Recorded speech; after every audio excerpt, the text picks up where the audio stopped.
And welcome to our coverage of today's first in the nation primary in New Hampshire. I'm Caitlin Collins in Washington alongside Anderson Cooper in New York.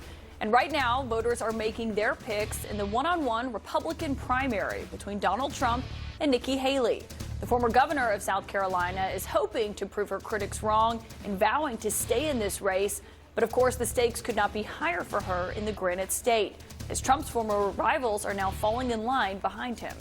We've got reporters all over the state and analysts standing by here with us. Want to go to the ground right now in New Hampshire with Boris Sanchez and Omar Jimenez. So, Omar, what's happening where you are?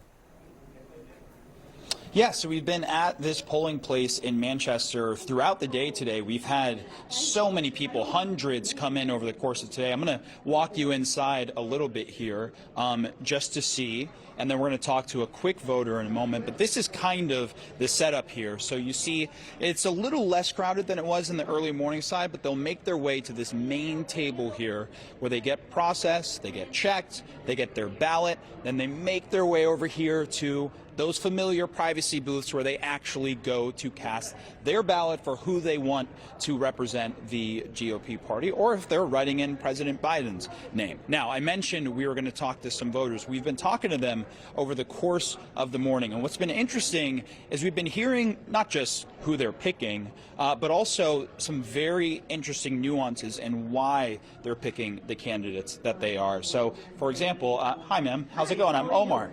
Hi. Nice to meet you. How you doing? I've seen you on TV. Well, hey, we're both on TV together. Yeah. So, tell me who you voted for and why. Well, I voted for Nikki Haley because I was voting against Donald Trump. And what propelled you to get to this point? I'm 74 years old. I've lived in a constitutional democracy all my life. I want to remain that way, and I want my grandchildren to grow up in one, not a dictatorship. And I'm curious, over the last two elections, have you voted Trump in the past? Was it something where you voted for him, you trusted him, and you were disappointed? Yes, I voted for him in 2016. I am a registered Republican, and I regretted that vote almost immediately, especially on his trip to Europe, where he insulted our allies and praised Putin. And then in 2020, was that enough for you to change your vote to Joe Biden? Yes. Absolutely. Why did you feel the need to cross party lines? Because I want the world to be a safe place. I believe in a strong NATO. My father fought in World War II to defeat fascism, and I want it to remain defeated. You know, New Hampshire is such a unique place. You all get to actually see all of the candidates come here. In some cases, I'm sure get to meet them and even hear from them directly. What impressed you most about Nikki Haley?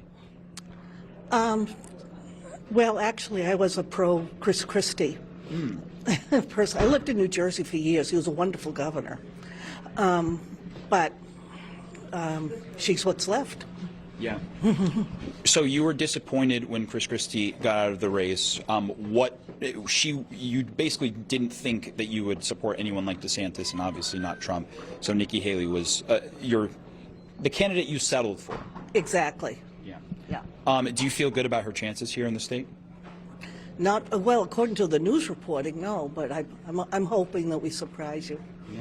Well, hey, news reporting does not come close to what you guys actually do in the polls. So nice to meet you. Thank you for taking the time, of course. Yeah. And guess what? Now we're on TV together. So. Yeah, there we go. A celebrity. Yeah, yes, you are. The only other time I've been on TV was when I was picking strawberries in New Jersey, and they put my daughter and I on TV for picking strawberries. All right. Well, now you get to pick candidates. Yeah. There you go. Anderson, Caitlin, I'll send it back to you. Omar, if you only had a basket of fruit to give her, it would be as enjoyable as picking strawberries. Yeah. Omar, thanks very much. Fascinating. Appreciate it. This morning, Nikki Haley wouldn't nail down what exact threshold she has to hit for New Hampshire to be a success. I want to bring in Phil Mattingly at the Magic Wall to kind of give us a sense of where the margins may be that she needs. Phil? I haven't the slightest idea, Anderson, how I'm supposed to top that, but I will try and give you a sense of where things stand at the moment. This is the map. Obviously, the vast majority of it not filled in. Only one township so far has voted, Dixville Notch, always right after midnight on primary day. 6 voters for Nikki Haley, 100%. Good start to the night. Whether or not that actually holds is a big question, at least based on the polling. It looks like Nikki Haley has an uphill battle. Part of the reason why maybe not setting expectations too high going into this day. However, Anderson, it is very clear. When when you look at New Hampshire and the makeup of the electorate, this is the place where Nikki Haley wants to make a move. She's done it by spending more than $29 million in this state alone, almost double what Trump and his allied groups have done over the course of the same time period. They know in the Haley campaign that this is the place to make a stand. What that looks like, though, will be very dependent not just on Republican voters, but on undeclared voters. And this is a big difference with the New Hampshire primary. Why sometimes it can be not always guaranteed to end up how the polling looks. Take a look at the registration of New Hampshire voters, and I'll explain why this is so important. You have 268,000 registered Republicans, 262,000 registered Democrats. This right here is the number everybody is paying attention to. There is no question when you look at the latest CNN University of New Hampshire polling, Donald Trump, when it comes to the Republican primary electorate, has a significant advantage. 67% of those go towards Donald Trump. On the undeclareds, however, that's where Nikki Haley very clearly has an option to move forward, and that's what they're looking at. If you look at the most recent CNN poll, Nikki Haley at 58% with undeclared voters, Donald Trump at 30%. Here's the problem that the Haley campaign has. With Donald Trump's significant support within the Republican primary electorate, 58% is probably not going to be enough. It will depend on how many of those undeclared voters decide to declare to vote in the Republican primary, and of that group, how many go to Haley. If Haley runs up huge numbers, particularly in the suburbs, higher educated parts of the state, of which New Hampshire has many more than Iowa, then she has a very real chance here. That's what the campaign is banking on. We'll have to see as the day plays on, Anderson. All right, Phil, thanks very much. Let's go back to you, Caitlin. Thanks, Anderson. For more on all of this, I want to bring in New Hampshire's Secretary of State, David Scanlon. And Mr. Secretary, thanks for being here. I know it's a busy day for you. How are things going so far, and are you still predicting that record turnout of over 320,000 voters? Well, this is a typical election day. I have visited several polling places this morning. There was a solid surge in turnout as the polls opened this morning. It has lightened up a little bit since then. It's still too early to tell whether my predicted numbers will turn out or not, but the voters are turning out, so we'll see what happens. We will see what happens. We're excited to see how many voters turn out and what they decide. The other part of this is that it's not just the Republicans here, who are waiting to see what their fate is, but there's also this write-in campaign from President Biden. And I know that those ballots have to be hand tallied. How long do you expect that to take, just for our expectations tonight? The results will come in before the end of the night, and the great thing about this election is it's one ballot. There's one race on the ballot. It's vote for one. There are still over 100 towns in New Hampshire that hand count their ballots. That's a sort and stack method, and so there should be no difference in reporting the outcomes in terms of time from past elections. In the machine count towns, the moderator is going to have to sort out the ballots that have write-in votes on them, and then once that's done, it will simply be sorting those ballots in stacks for the candidates that had write-in votes and then counting them up. Right. They've brought in extra help to do that job, so it won't take that long. Okay, that's good to know. And as we see these voters who are going to the polls to vote, I mean, you just saw a Republican who was speaking with our correspondent Omar Jimenez, but we know that there are a lot of independent voters that are not, affiliated with a certain party that will be also able to vote today. The former president has been falsely claiming that New Hampshire law allows Democrats to vote in this Republican primary. Can you just set the record straight on who can vote today? Sure. Anybody who is registered as a Republican can only vote in the Republican primary. Anybody who is registered as a Democrat can only vote in the Democratic primary. The undeclared voters have the opportunity and the option to go into the polling place, declare a party, obtain that party's ballot, and then after they go through the act of voting, they can change back to undeclared status when they leave the polling place. If a voter does not change back to undeclared after voting, then they will remain a member of the party that they just voted in. Okay, so no registered Democrats are voting in this Republican primary today. When it comes to the outcome here, and we don't know what it's going to be, we're waiting to see what the voters decide, but this is obviously one of the first states that we ever saw Donald Trump claim there was election fraud in. Do you have any concerns about him claiming something like that tonight if it doesn't go his way?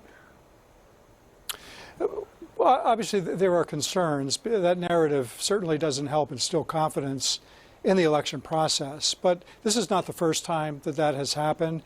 And New Hampshire conducts its elections in a way that is transparent, it's observable. And when those claims arise, we always ask, where's the proof? Where's the evidence? None has been provided.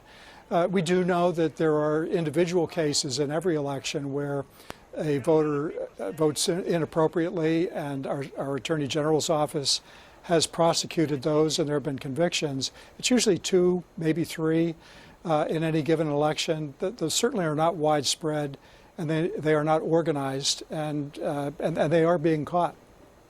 And lastly, before we let you go, Mr. Secretary, there has been this robocall that was going out to your residents in New Hampshire that was an imitation of President Biden's voice. It was not his voice, and it was telling them not to go and vote today. I know there's an investigation into this. Have you learned anything more about who's behind that call? No, not at the moment. That's a form of voter suppression and has no business taking place during an election. And so our Attorney General will aggressively go after that. But generally speaking, it's an artificial intelligence issue that is of concern to secretaries of state across the country, that now there is this ability to do these fake phone calls where it actually sounds like a candidate. And we have to be able to get a handle on that moving forward. That's going to be a challenge that every state faces in this election cycle and future elections. Yeah. New Hampshire Secretary of State David Scanlon, I know you're busy today. Thanks for your time. My pleasure. Still ahead, the former president has been making clear to voters that he would like to see a decisive win in New Hampshire tonight, telling them, quote, "We are not playing games." He's not the only one hoping for a big win. So is the Biden camp. We'll explain why in a moment.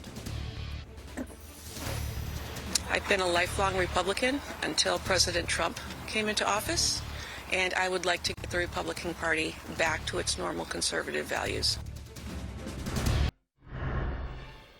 In this head-to-head primary in New Hampshire, Donald Trump is galvanizing Republican support against Nikki Haley. Trump's recent rivals are now his allies. Tim Scott, Doug Burgum, Vivek Ramaswamy all campaigned with him last night, throwing the DeSantis endorsement, and the pressure is certainly building on Haley to step aside and clear the way for Trump's nomination. My team of analysts are here with me now.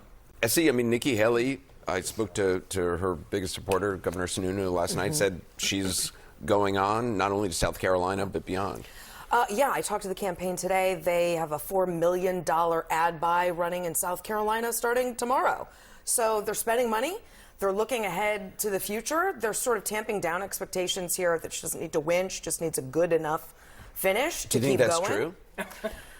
Listen, politics is perception, right? And the perception of Trump's inevitability is very powerful and potent. It's powerful for voters. It's powerful for us in the press and how we cover this. It's powerful for other donors and endorsers and surrogates. So that can be powerful. But I do think we have to remember in Iowa that 40% of Iowa MAGA, Republicans, evangelicals, 40% chose someone other than Donald Trump. There are people out there, we just interviewed a couple of them, who want a Trump alternative. Nikki's making the case, and she's doing her best to make the case that, as that lovely young lady said, she's what's left.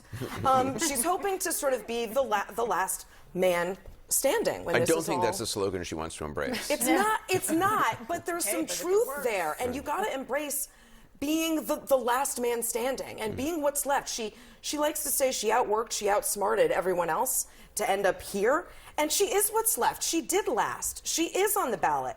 But it's part of what also she's saying, no coronation, which was a message we heard in 2016 in Hillary's campaign, right? No coronation of Donald Trump. Correct. No coronation of Donald Trump. That, look, for those people who want to see this contest continue on and not just be decided after 2 states, I'm what's left. I mean, it's the truth, to what Essie said. I think her challenge, though, is that from what I'm hearing from folks on the ground in New Hampshire, I talked to the Democratic State Party folks, there's not much of a ground game. There, again, it sounds like we may see a similar pattern to what we saw in Iowa, where there was plenty of money spent. But again, if you're not doing more than town halls and knocking on doors and really having people evangelize why you are their candidate, that makes a difference in terms of enthusiasm. And the other thing I've heard is that on both sides, there's not a lot of enthusiasm at this point. So, I always like to see yard signs. People think it's goofy, but we all like to fly the flag for our team. Yeah. And again, not a lot of yard signs also means inevitability. People are likely thinking it's inevitable. The Haley campaign is saying that in Bedford and Seacoast. By the way, I just want to let viewers know we're showing you a motorcade of the former President Donald Trump arriving in Londonderry, New Hampshire, part of his campaigning efforts today. Sorry, Sarah, go ahead. Yeah, well, I think even on the enthusiasm, we saw that play out in Iowa, where there are, I believe 750,000 registered Republicans in Iowa. 15% turnout there. Yeah. Sure, they had a once-in-a-lifetime kind of snowstorm, but I think that is indicative of how the Republican Party feels and what Assi said about Trump's inevitability. And I feel like people think they see the polling, they see the media reporting, and what's the point? Why should I even go cast my vote? Which is disappointing, because if more people participated in our primary process, then maybe they wouldn't be upset with the choices that we have. I know there are millions of Americans who don't want a repeat of the 2020 election, but that's obviously what this is going to end up looking like unless Nikki Haley kind of defies expectations and performs well in New Hampshire.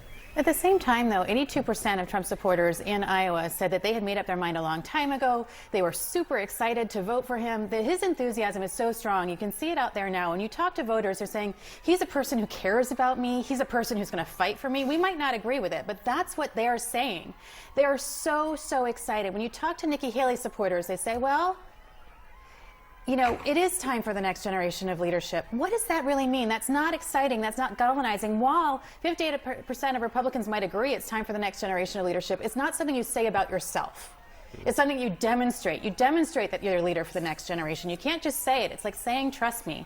I think Nikki Haley has got the right concept, but she doesn't have the right message, and it's just not resonating. Haley's message, Lee, in these final days has been Americans don't want to see a 78-year-old take on an 81-year-old for the presidency. Is that a galvanizing message? I don't think so. Everything is a reaction to Donald Trump. If you're reacting, you're not acting. You need to be the one that's setting the pace that everybody wants to be on, and she's just not doing that. Yes, people don't want it, but why do we want you? If I say I'm voting for Nikki Haley, what does that mean for me? Why is America, why am I better off if she's in office? She hasn't made that case.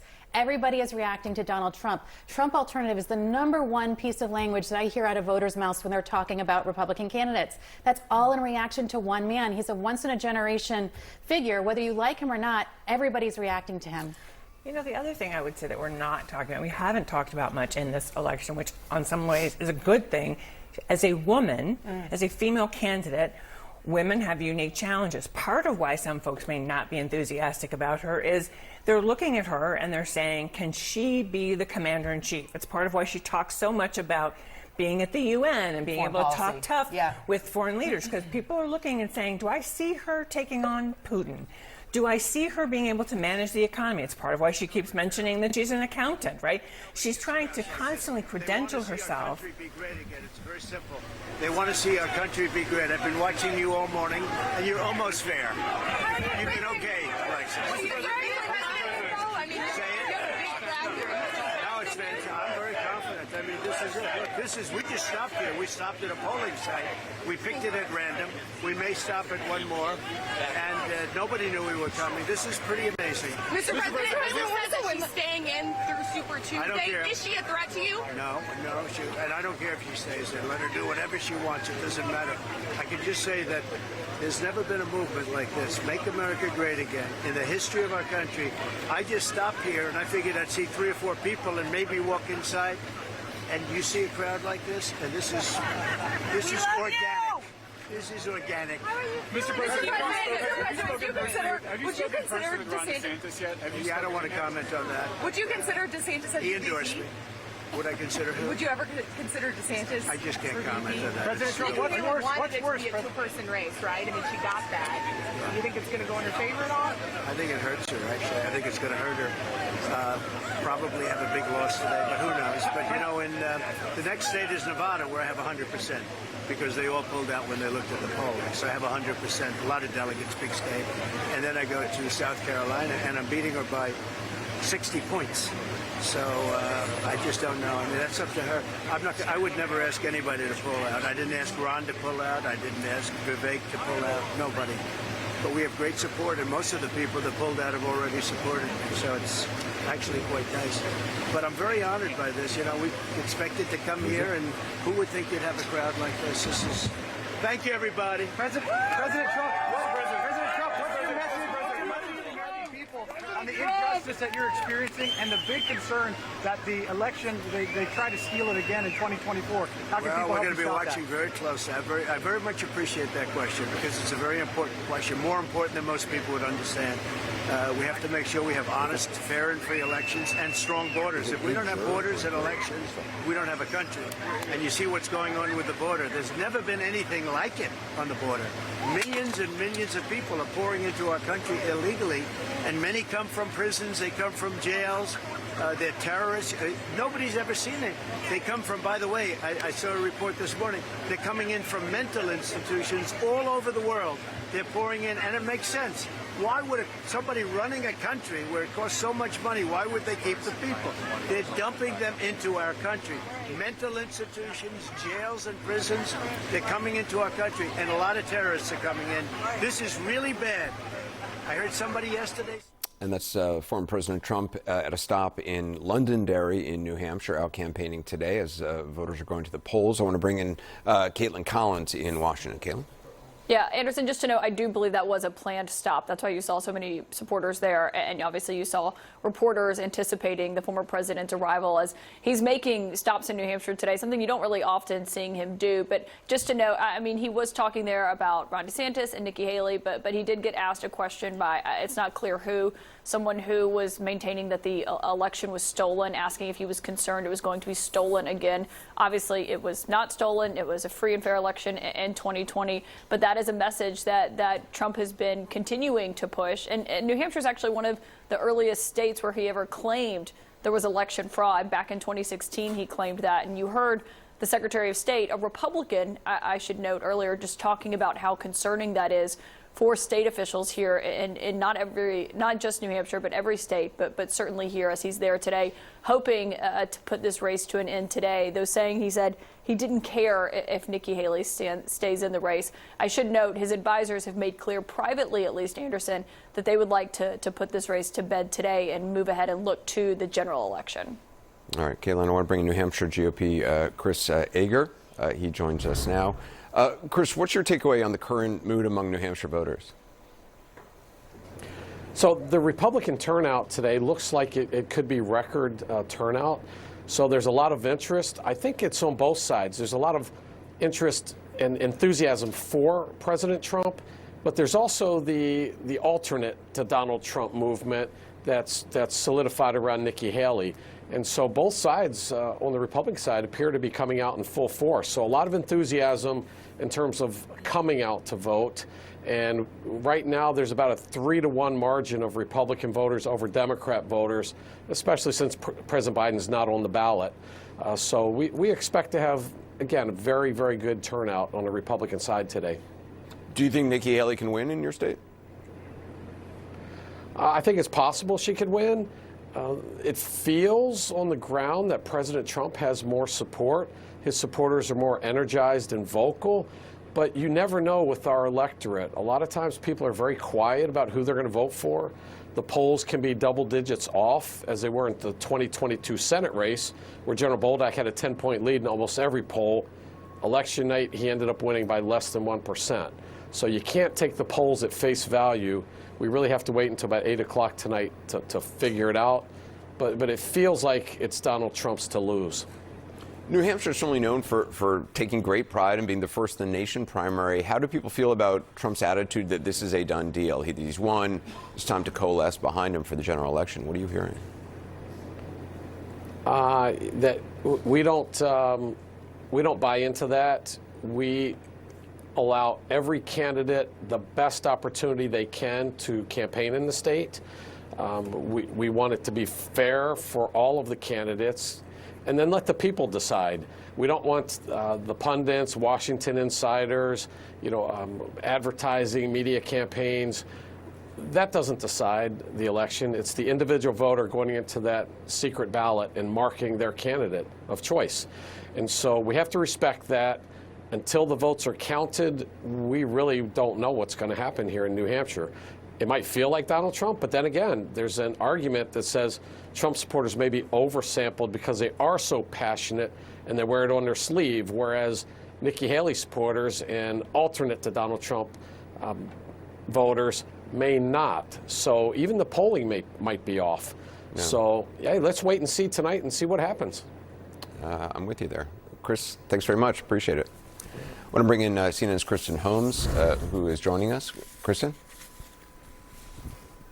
Yeah, Anderson, I just want to give a shout out really fast to our embed, Allie Main. That's the reason that we had a camera at the location. The Trump team did not give us or any national media access to that location, but the embeds are the backbone of our political operation. So I want to make sure that we give her credit for finding that location and getting him on camera. Now, the most important thing that he was talking about, and which I thought was quite surprising, is that he said he didn't care if Nikki Haley stayed in the race. Well, we know that that's not true. And he said he would never call for anyone to get out of the race. Also not entirely true. Last night, we heard him say essentially everything but that. He said that the entire Republican Party was backing him. The only thing that was stopping him from unifying the country was Nikki Haley, and gave every single allusion or alluded to that she should drop out of the race. The other part of this is that we know that it has annoyed him that she has maintained her position in the race. But I will tell you that talking to his senior advisors, who I talked to just this morning, they are feeling much more confident now than they felt just a week ago. They implemented a two-pronged strategy. They hit Nikki Haley over immigration and Social Security.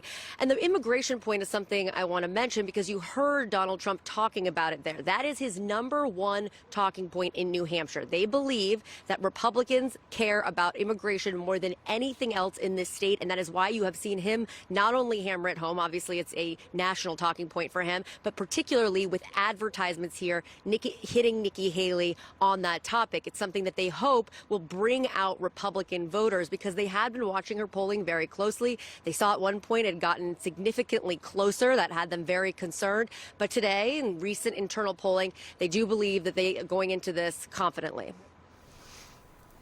Kristen Holmes, thanks very much. Much more of our special coverage of today's primary in New Hampshire after a quick break. Stay with us.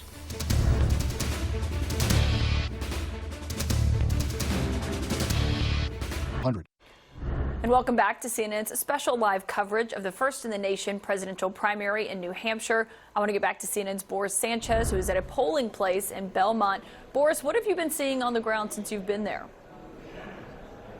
Caitlin, a steady flow of voters coming in here to this location in Belmont. I actually want to get out of the way because there's something important happening right now at this location.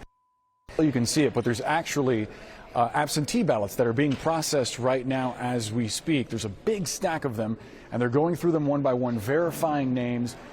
People that perhaps want to challenge one of the absentee ballots can do that during this process, and then they go through and are added to the larger stack of folks who are voting in person today.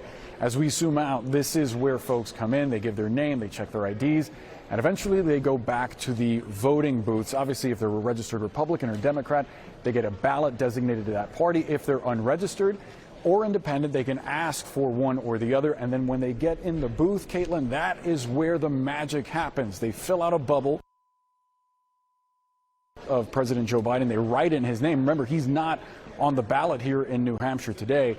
The importance of Belmont, why is it significant? Why are we watching it closely?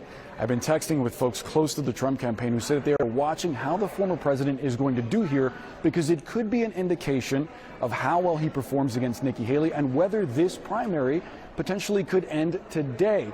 This is a working class area, historically Republican. In 2016, Donald Trump won the primary here by tripling the number of votes that the second place candidate at that time, John Kasich, got. Earlier, I spoke with a woman outside who says that she's actually here as an undeclared independent voter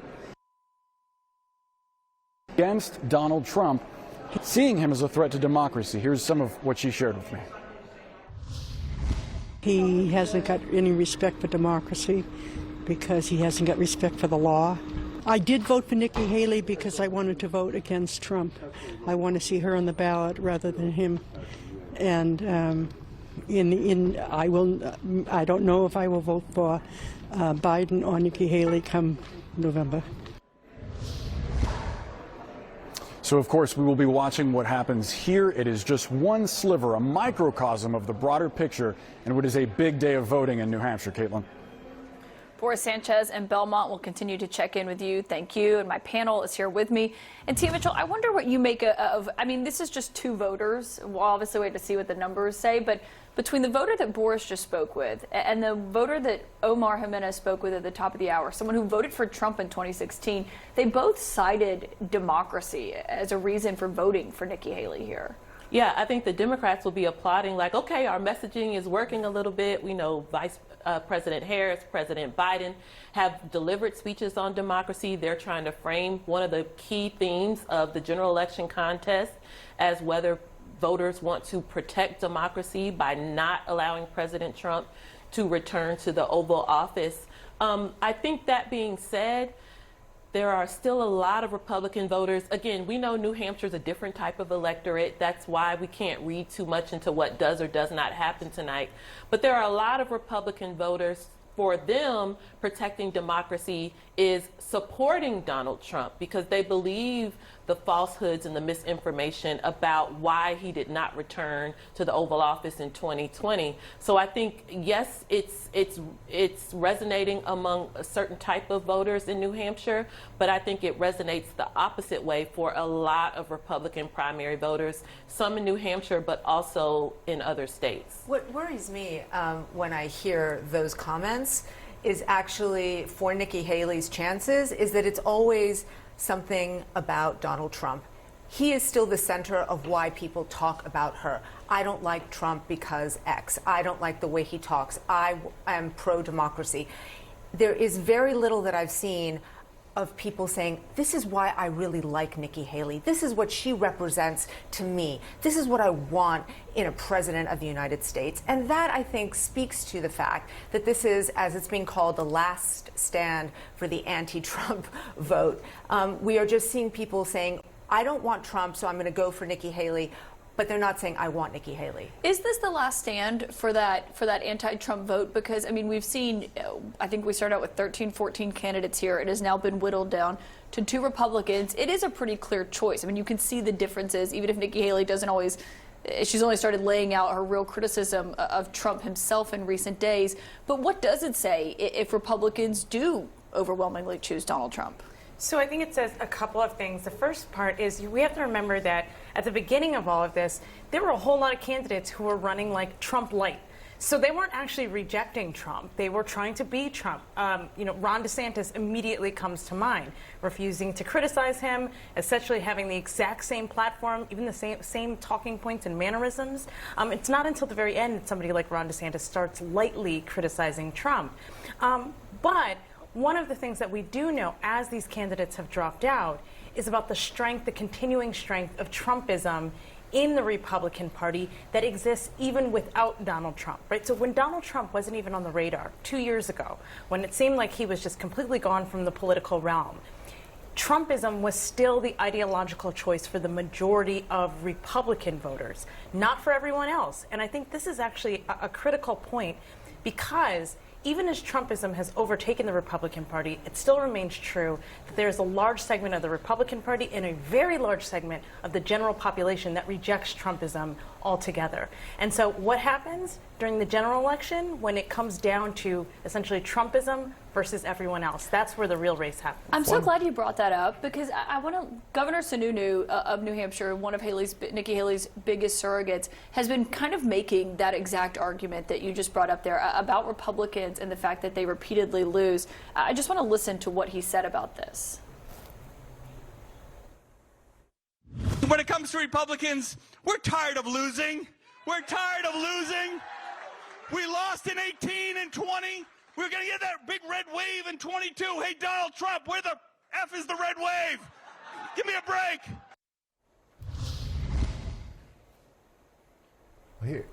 Here's what I would say. I think regardless of what anybody has to say tonight, this is the first time that voting cast in this primary, And this is a primary that we now have down to 2 candidates and a clear choice between style and some differences on policy.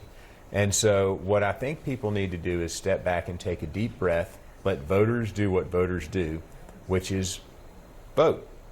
And we'll see what the results are tonight. I think regardless of what the results are tonight, we're going to have a 2-person race that heads to South Carolina, Governor Haley's home state, where she will absolutely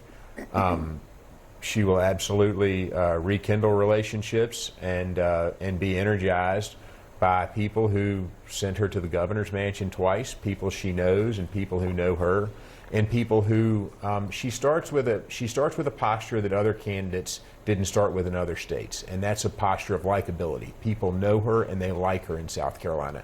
And so what she has to do is translate that likability into votes for president, which is something that is a tall order because Donald Trump will come down with the trappings of, for all intents and purposes, incumbency, having run for a 3rd straight time as for the Republican nomination. But is that the thinking? Because, I mean, Tia, you heard her earlier saying to Dana Bash that she just needs to do better than she did in Iowa to stay in this race. Is that really the thinking privately? And I mean, I think that's how she's managing expectations for tonight, knowing that Trump could still win. She's polling distant from Trump right now. I think the argument that Governor Sununu and Nikki Haley are making about electability in the general election is spot on.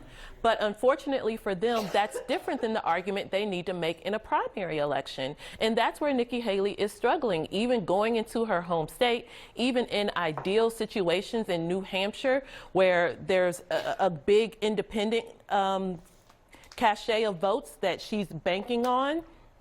Even then, she's still polling distant from Donald Trump. Even when you focus just on Republican primary voters, it is his party. It is shaped in his image.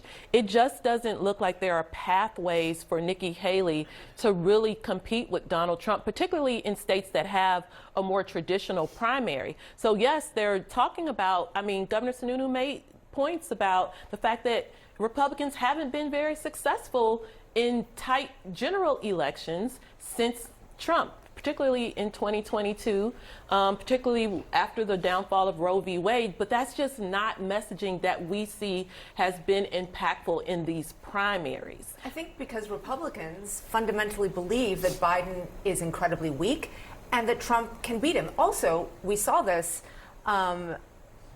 when you poll Republicans, the majority of them believe that the 2020 election was stolen from Donald Trump, and so that he didn't lose then.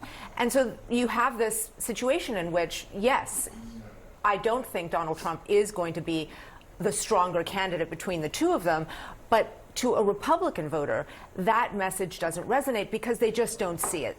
Yeah, they see a winner. They see a fighter. That's been the argument Nikki Haley's been making. She's continued to make it in these final days. We'll see if it does resonate in New Hampshire, at least. Everybody stand by. We'll come back. We get your great thoughts on all of this.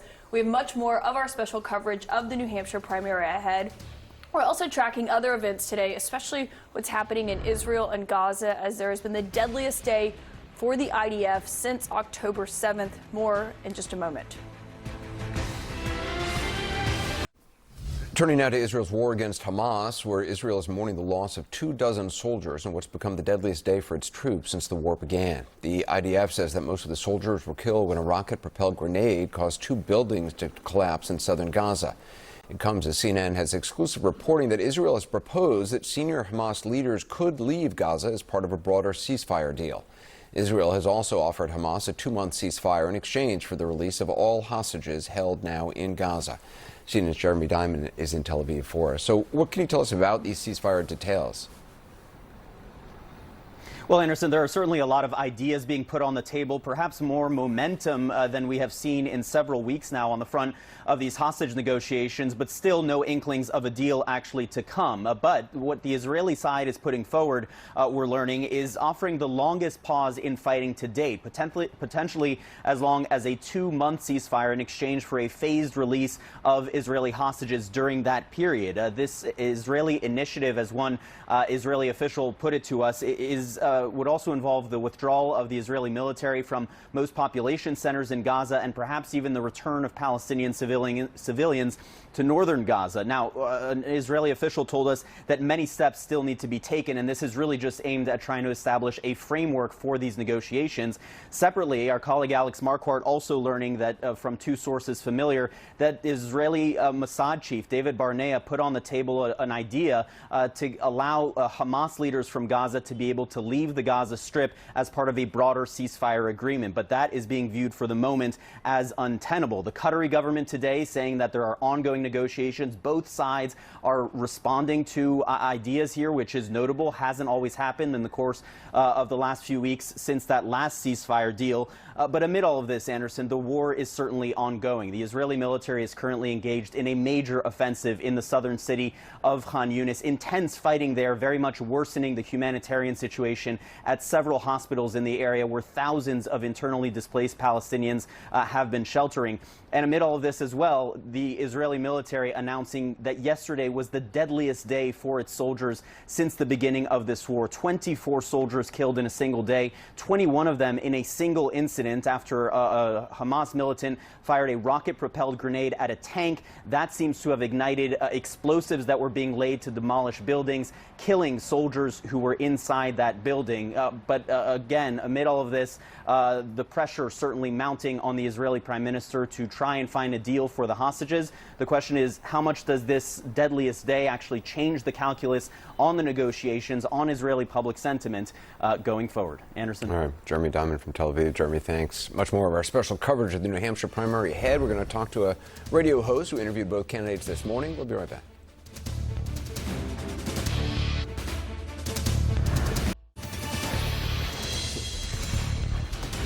And we are back to our special coverage of the New Hampshire primary. I'm Anderson Cooper, New York, with Caitlin Collins in Washington. Voting well underway in the First in the Nation primary, but before any votes were cast, Republican frontrunner Donald Trump suggested his opponent Nikki Haley should drop out. Haley's response today, quote, "I don't do what he tells me to do." As New Hampshire officials are prepared for record turnout, we have reporters outside key polling places. First to Boris Sanchez. Boris, you just heard from a voter. What else are you hearing now that you're on the ground in Belmont?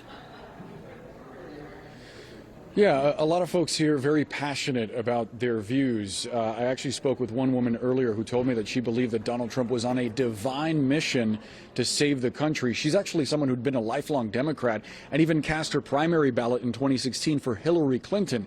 So that gives you an idea of how much politics has changed in just the last few years. I quickly want to show you the Belmont High School gymnasium that for a day has been transformed into a key voting location in this New Hampshire primary. It's one that I've been texting with folks close to the Trump campaign who say could be critical to Donald Trump closing the door on this primary and starting the general election tonight. I do want to take you outside to speak with a voter live. Now, keep in mind, parts of the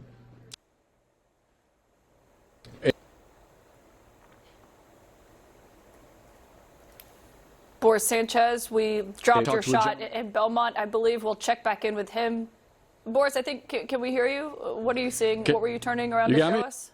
You got me? You got me? We'll check your connection. It's a little spotty. We'll reconnect that as you were on the ground in Belmont. We know how it can get when you're out on the road. We also have John Berman, who is in Manchester, where you are seeing voters go and cast their ballots. John, what have you been seeing there?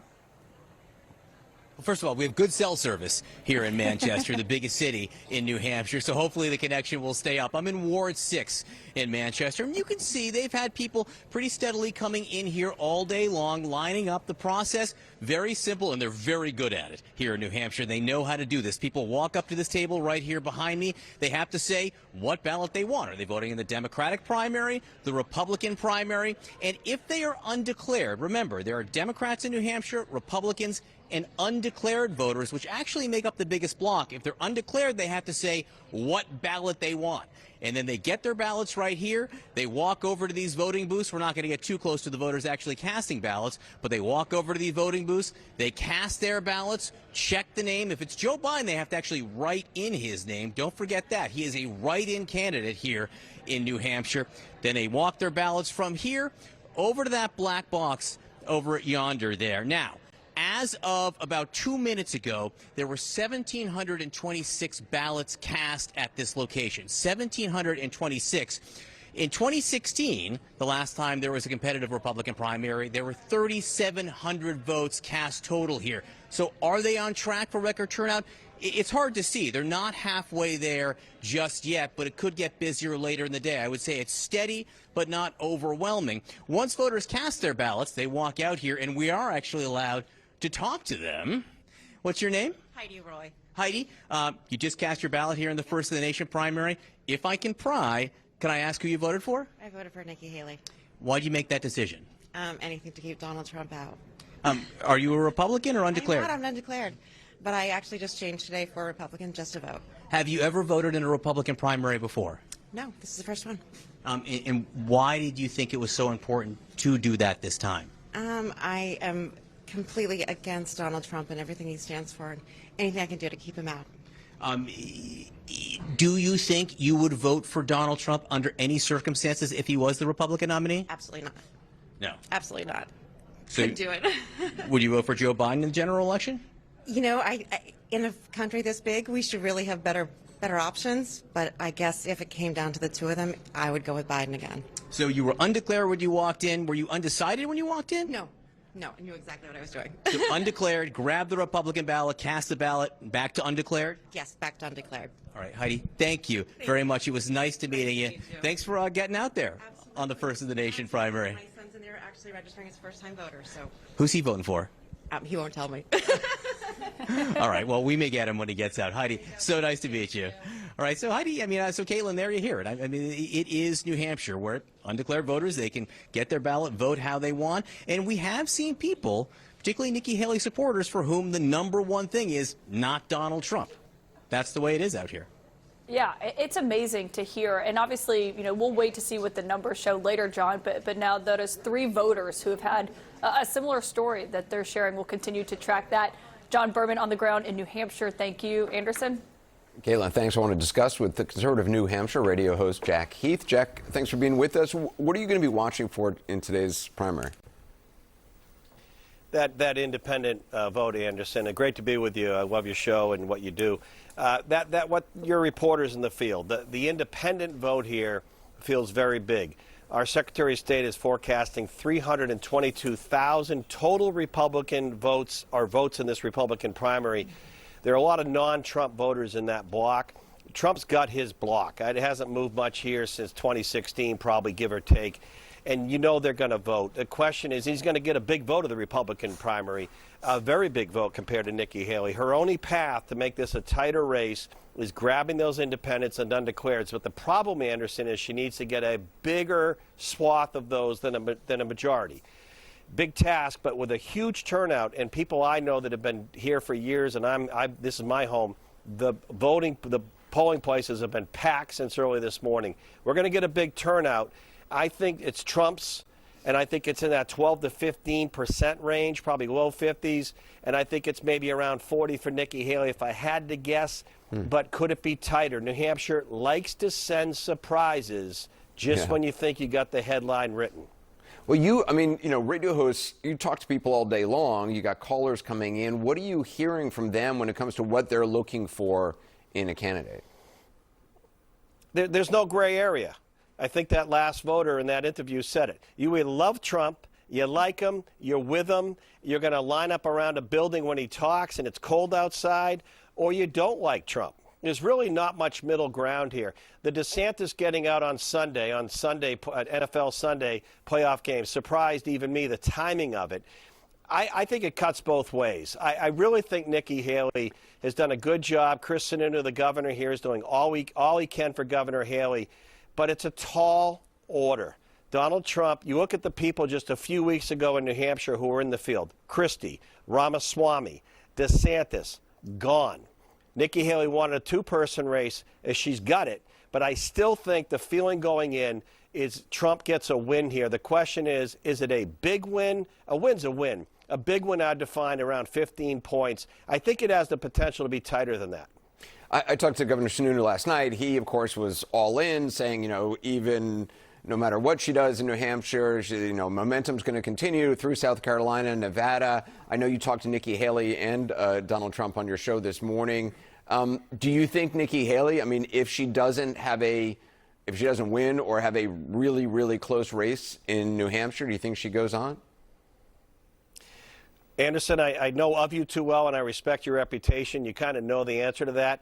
Nikki Haley said to me this morning she's in it for the long haul. Chris Christie said to me a day or two before he dropped out he wasn't dropping out. I had Ron DeSantis on my show last week. He was gone on Sunday. These are calculations done with advisors, campaigns, and family, and what's the best outcome. I don't think she wants to not do well in her home state. I asked Donald Trump this morning. He was on with me, Anderson, not for 8 minutes, 15 minutes. 15. And I asked him about South Carolina. Would you look at a Tim Scott as a VP choice even before then? He feels he's going to do well in South Carolina. I think Nikki Haley's real moment to shine tonight is tonight in New Hampshire to make it a two-person race. If it's mid to upper double digits and the numbers in 5 weeks from now in South Carolina are a long shot, I wouldn't be surprised if she drops, but she's told me this morning she's in it for the long haul. Yeah, we'll see about that. Is there anything Haley should have done differently, you think, in New Hampshire? I had a good guest on my show this morning, Mike Dennehy. He managed both of John McCain's stunning wins here. And people should remember, speaking of surprises, George W. Bush sat in a Manchester, New Hampshire hotel room when he came in as the governor of Texas with a 20-point lead in the polls, the national polls. He lost by McCain that night by 18. Dennehy said this morning, he said, Jack, the only thing I would have done different in the final week, bigger events. Donald Trump, when he does an event, there's a lot of people there. She's been doing a lot of the meet and greet stuff, go to the restaurant, go here, try and have some bigger events to hit those independent voters. That's the customer base for Nikki Haley. Make no mistake about it. Independent voters who are not with Donald Trump. There's a big number voting today. She has to get probably about 70% of those to make this interesting. Jack Heath, really good to talk to you. Thanks so much. Thanks, Anders. All right, you take care. Still ahead, independents make up an oversized share of Republican primary voters in New Hampshire, as Jack was just talking about. But will they be enough for Nikki Haley to pull off this massive upset and continue her campaign that she's hoping to? Or will an enthusiastic Republican base seal the deal for Donald Trump? We'll talk about that next. Can I ask why?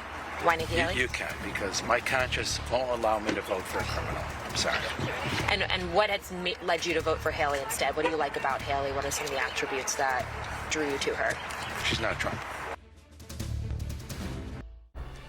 Well, a key factor, obviously, in today's primary is independents. Many are looking at how they could impact tonight's race between Nikki Haley and the former president. Primary voters don't need to register for a party to vote in New Hampshire. We're going to go to CNN's Phil Mattingly at the wall. So Nikki Haley's campaign has been obviously investing heavily in New Hampshire. How is she hoping to pull off this upset? Yeah, Anderson, she's spent more than double what Donald Trump has spent in his campaign, the allied groups around him over the course of the last several months, making very clear this is the moment for Nikki Haley and her team if they want to really challenge Trump in the primary ahead.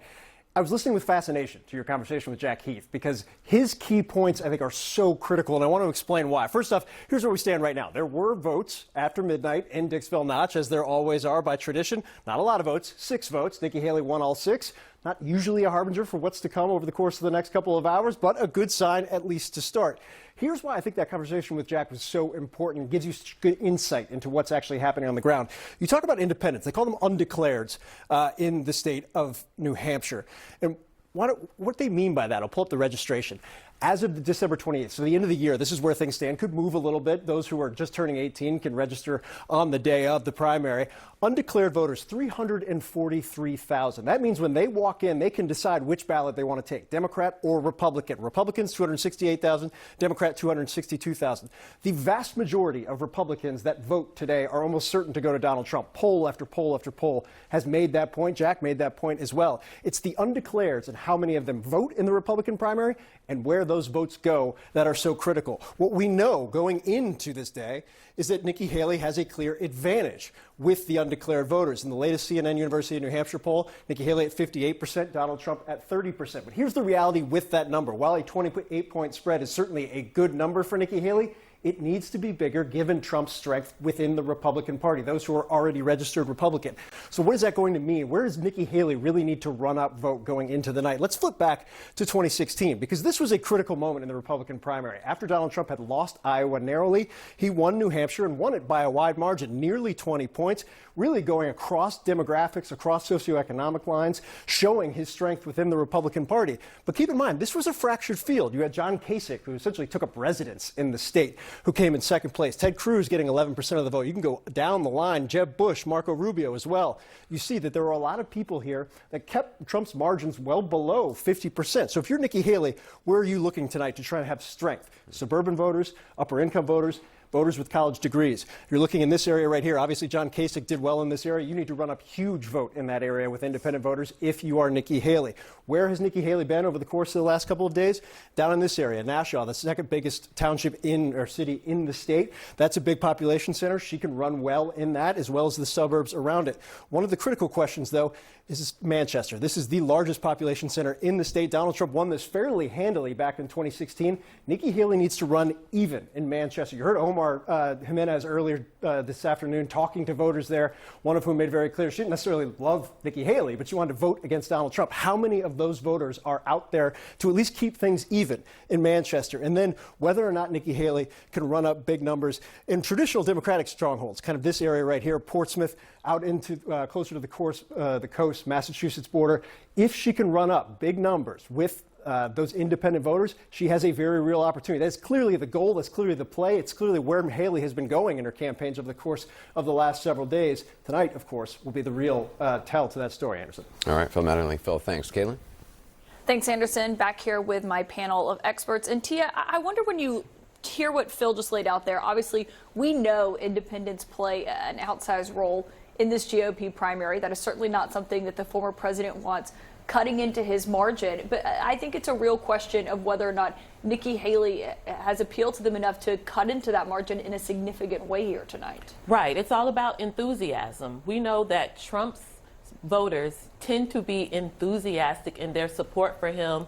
They boast that they, in Iowa, they braved sub-zero temperatures to support him in that caucus primary. Now we're in New Hampshire. And even as we see the Nikki Haley signs in all these live shots, we see plenty of Trump signs too. We know that when in the polling, when it shows who is not just going to support Trump, but no matter what Trump supporters, so to speak, that polls high for him. Whereas for Nikki Haley, it tends to be more tepid. So what she needs is that enthusiasm, that voter who's going to say, I'm sticking with her no matter what, whatever's going on in my personal life, I'm going to show up at the polls. This is important.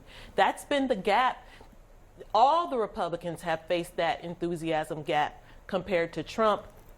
She needs to overcome that, and then she needs those independent voters in New Hampshire to be just as enthusiastic. Now, your colleagues have spoken to a lot of enthusiastic independent New Hampshire voters who do want to support Haley, but she needs a lot of them tonight. Well, and not only does she need a lot of them, Rob, I mean, obviously, you used to work for Governor Haley when she was in South Carolina.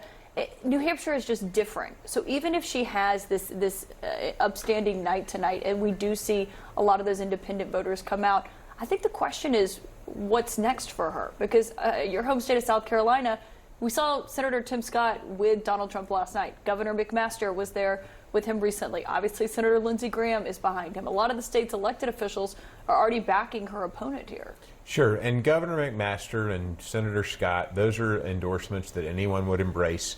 But Governor Haley has never courted the political class for endorsements, as she said, and as we've seen over the course of her career.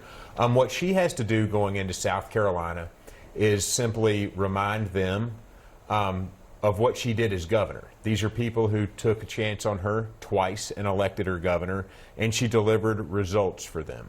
And so what she has to do is she comes from a position of strength and a posture that she hasn't come from in previous early primary states. That's one where she is well liked. She's got to turn those people who liked her as governor but who loved Trump as president into people who will give her the same consideration that they give Trump for the presidency, and convince them to take a chance on her in this race the way they did in her first race for governor. One microcosm of just what we've seen that I've been watching closely is the Republicans who have fallen so quickly in line behind Nikki Haley. Nancy Mace, a congresswoman from a purple district in South Carolina, she got behind Donald Trump just recently. That despite the fact that Trump endorsed Nancy Mace's primary opponent, Nikki Haley backed Nancy Mace, but she's endorsing Donald Trump in this race, which I just think speaks to how Republicans, at least elected ones, are seeing this. Yeah, and I think, you know, if we do see a moment, a big moment where Nikki Haley drops out or decides to pull out of the race, that it's most likely going to come around South Carolina. I actually can't see her dropping out immediately after New Hampshire, particularly given that she's gotten a bounce in funding and plans to spend that money from funding and still is, you know, and is still fundraising right now. At least it's not going to happen tonight. South Carolina has sentimental value. I think it has, and it indicates that she's willing to fight to the end, even if she has no choice but to pull out. And I think the other thing that's going on here is that she is banking on two things. One, this kind of anti-Trump vote, and that this anti-Trump vote is enough to propel her at least a certain distance. The second thing that she is banking on is that she is making a case for the vice presidency, and that this is a way to still operate within that realm. One of the things that Trump respects, he may not like you, one of the things that he respects is taking the fight to him.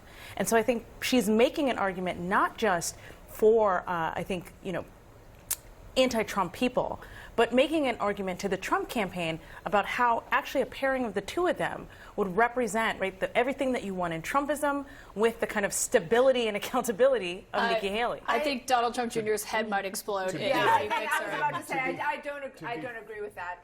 But one of the other things that I think when we're talking about Nikki Haley that has always struck me is when you see Donald Trump attack her, he uses this very loaded language, again, about where she's from, where her parents are from, using her name, you know, kind of to make it seem that she's not really American, raising all these very nativist questions. And what does Donald Trump know about his base that we don't know? Well, he knows that those kind of attacks actually do have impact.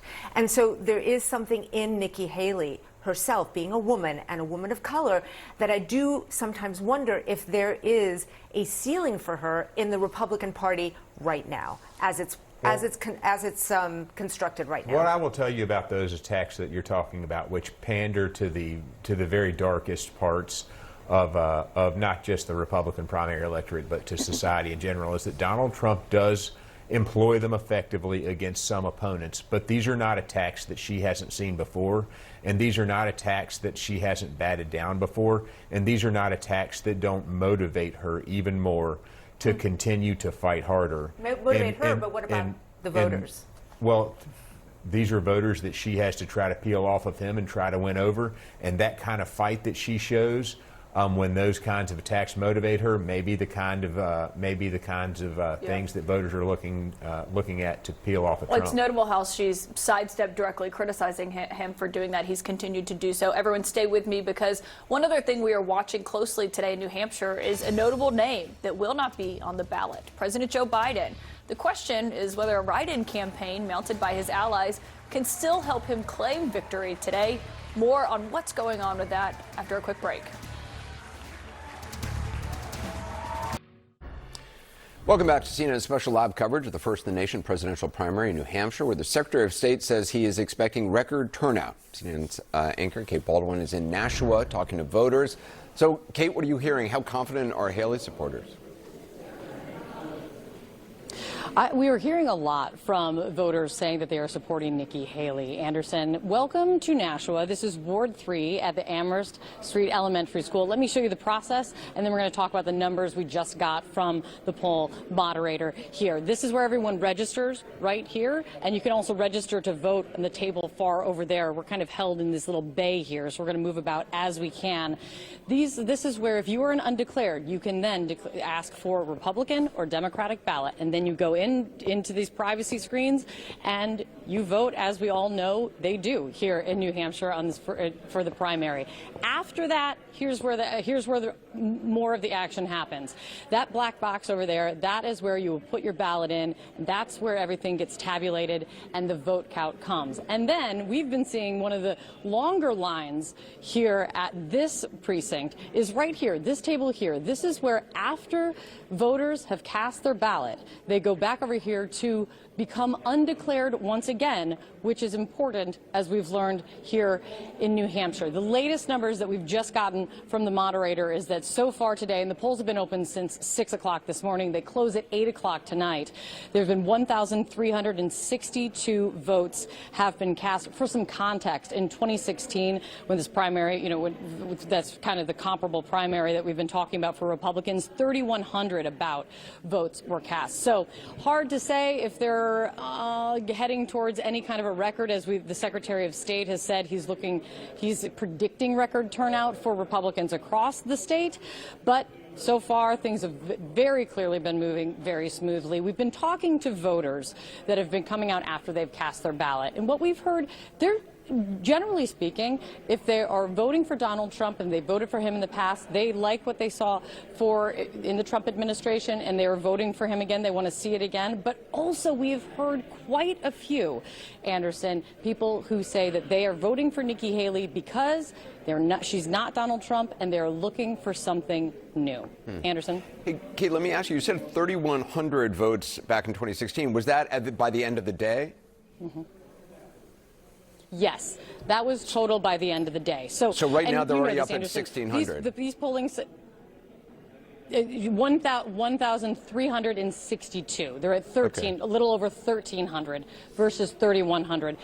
It's hard to say because after work, after people start getting off work, then you could see another rush. We had a line was here just a few moments ago, and then it kind of peters in and out. Hard to say until the very end, but we're going to get that right at 8 o'clock. They tabulate that, and we will have the numbers right away. But then comes the write-in ballots, which they say are the big unknown in all precincts, including here, because with the Democratic primary, they just don't know how long that's going to take to count all of that.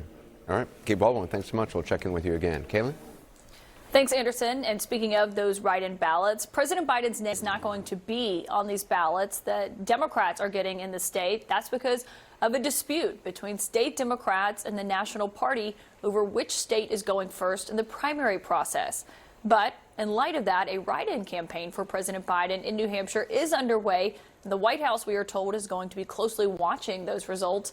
I want to talk more about this unusual circumstance that we are seeing with Ray Buckley, who is the chair of the New Hampshire Democratic Party, and it's great to have you here. I wonder, given, kind of the nature of this situation, how do you expect President Biden to do as a write-in candidate? Well, it's a new experience for all of us. No one's been through this before, but it certainly looks like it's going to be a great night for Joe Biden. Okay, so you think it's going to be a great night. No numbers that you're predicting there. But when it comes to the fact that it is a write-in campaign and therefore those ballots do have to be counted by hand, does that put any kind of a strain on poll workers when we're told there's already been a shortage of them in New Hampshire? Well, the Secretary of State has been working very closely with the local moderators for months now and really beefed up the folks that are going to come in and help do the counting. The counting should go very smoothly, and I think that we'll know pretty close to the final numbers by the 11 o'clock news. So we're looking forward to a great turnout. There's going to be significantly more people voting in this primary than did in 2012 when President Obama was running for re-election. So this is going to be a great night to be a New Hampshire Democrat. Well, speaking of that, I mean, New Hampshire Democrats have not been happy with national Democrats after this move led by President Biden to make South Carolina go first. I know that you have disagreed with that, but I wonder what you make of what Governor Sununu told Jonathan Martin, saying that the New Hampshire primary is alive and well. And he said, and I'm quoting him now, that Democrats will never dare try to skip this state again because they've been absolutely embarrassed with the way that they've handled it, and he said that they don't want to go through this again. Is that true of Democrats? Well, who am I to argue with Chris Sununu? You're actually the perfect person. No, That's why I'm asking you. I think that we're going to have a very robust 2028. We're already hearing from a number of individuals that more than likely will be top contenders in 2028. Which, you know, the 2028 starts tomorrow morning. So we're looking forward to that. New Hampshire's certainly alive and well. Wait, I Mr. think Buckley, the DNC now understands. I just want to make sure I heard you right. You said you've heard from people who may be contenders in 2028 that they do want New Hampshire to be the first primary. Oh, absolutely. You know, I think there was a certain level of respect that the president was given in his decision to reward South Carolina because of their vote in 2020, and a lot of people understood that. But we wanted to make sure that the people in Washington actually understood that the party doesn't really play a role in conducting the primary here. This is a state government function along with local government, and so neither the DNC nor the New Hampshire Democratic Party have any role other than to allocate delegates. Any names of those potential future presidential contenders that you'd like to share with us? Well, I'm sure you know many of them, but we're going to have a robust primary. There's a lot of phenomenal governors out there, members of Congress, U.S. senators that are all eager to start talking to voters and really talking about where the future of this country needs to be. And I'm looking forward to a robust new generation on both, not just the Democratic side, but the Republican side as well. 2028 will be the first election a number of times without either Donald Trump or Joe Biden. Yeah, it will be fascinating to watch. Ray Buckley, thank you for joining me and for making some news there. Thank and you. Stay with CNN, of course. We will have continuing special coverage of the New Hampshire Republican primary and that write-in campaign being mounted by the president's allies. Stay with us. I've lived in a constitutional democracy all my life. I want to remain that way, and I want my grandchildren to grow up in one. What impressed you most about Nikki Haley?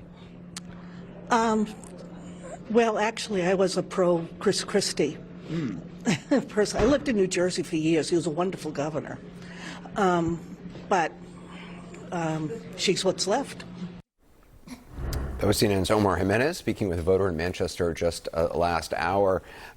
She's what's left is probably not the slogan Nikki Haley wants to have, but for many voters, that is their perspective. That is her voter. That is her voter, a Republican voter who wants someone other than Trump and is very disappointed in Trump. And I spoke to their campaign earlier today. They're seeing some really good turnout in Bedford, which is a very Tony New Hampshire town, and in the Seacoast, which is full of Republican suburban moms.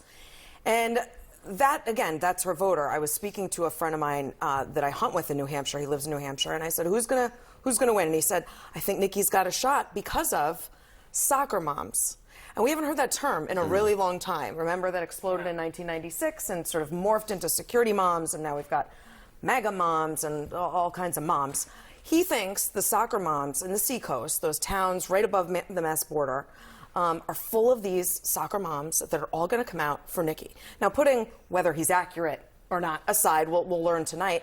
But those are her voters. That, you know, Mary Ann Sullivan is her voter. You didn't like Trump, you're real disappointed, but you're not going to vote for a Democrat. That's the voter Nikki's happy to take the so-called scraps of, right? If she's got leftovers, she's happy to take them. Yeah, and it's interesting because starting in about 2018, we started to hear that from moms, in particular suburban women, who said, well, I like his policies, but he's just too mean, or he's just too, I don't like the meanness. We heard that across the country, frankly.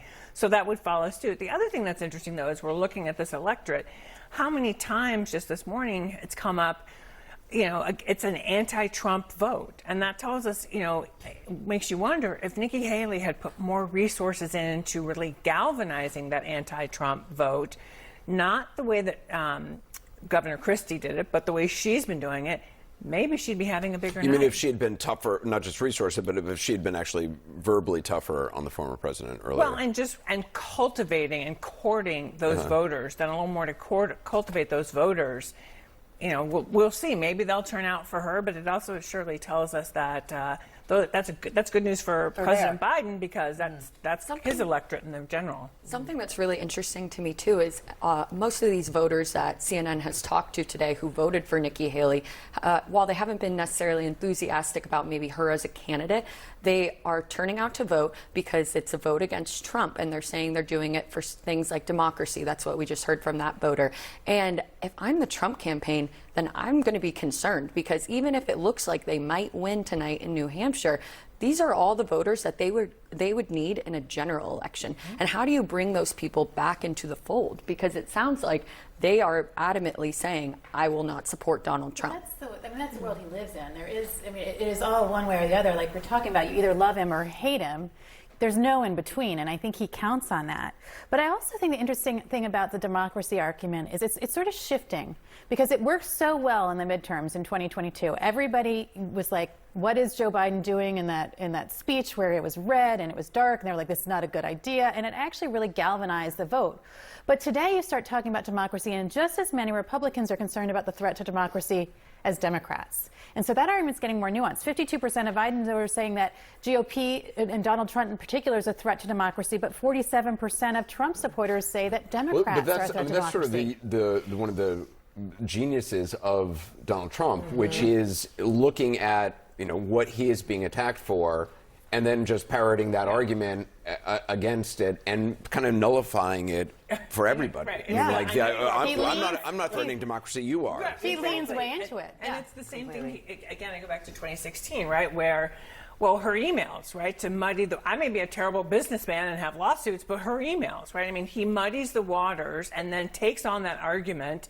I mean, we've heard him say it recently in speeches that Joe Biden is a threat to democracy, that Joe Biden is weaponizing the Department of Justice. And it's working. And that's why he does it. And we saw also in Iowa, in our own research, right, that the majority of the people who were going to vote for Trump said it's because they believe the 2020 election was stolen. That's why he repeats those lies. That's why we'll keep hearing them. Well, and now he knows, especially from exit polling in Iowa and other polling we know that immigration is just a top issue for Republicans, and it is their best talking point. And Joe Biden doesn't really have an answer for this, because it's not a bad message, it's a bad policy.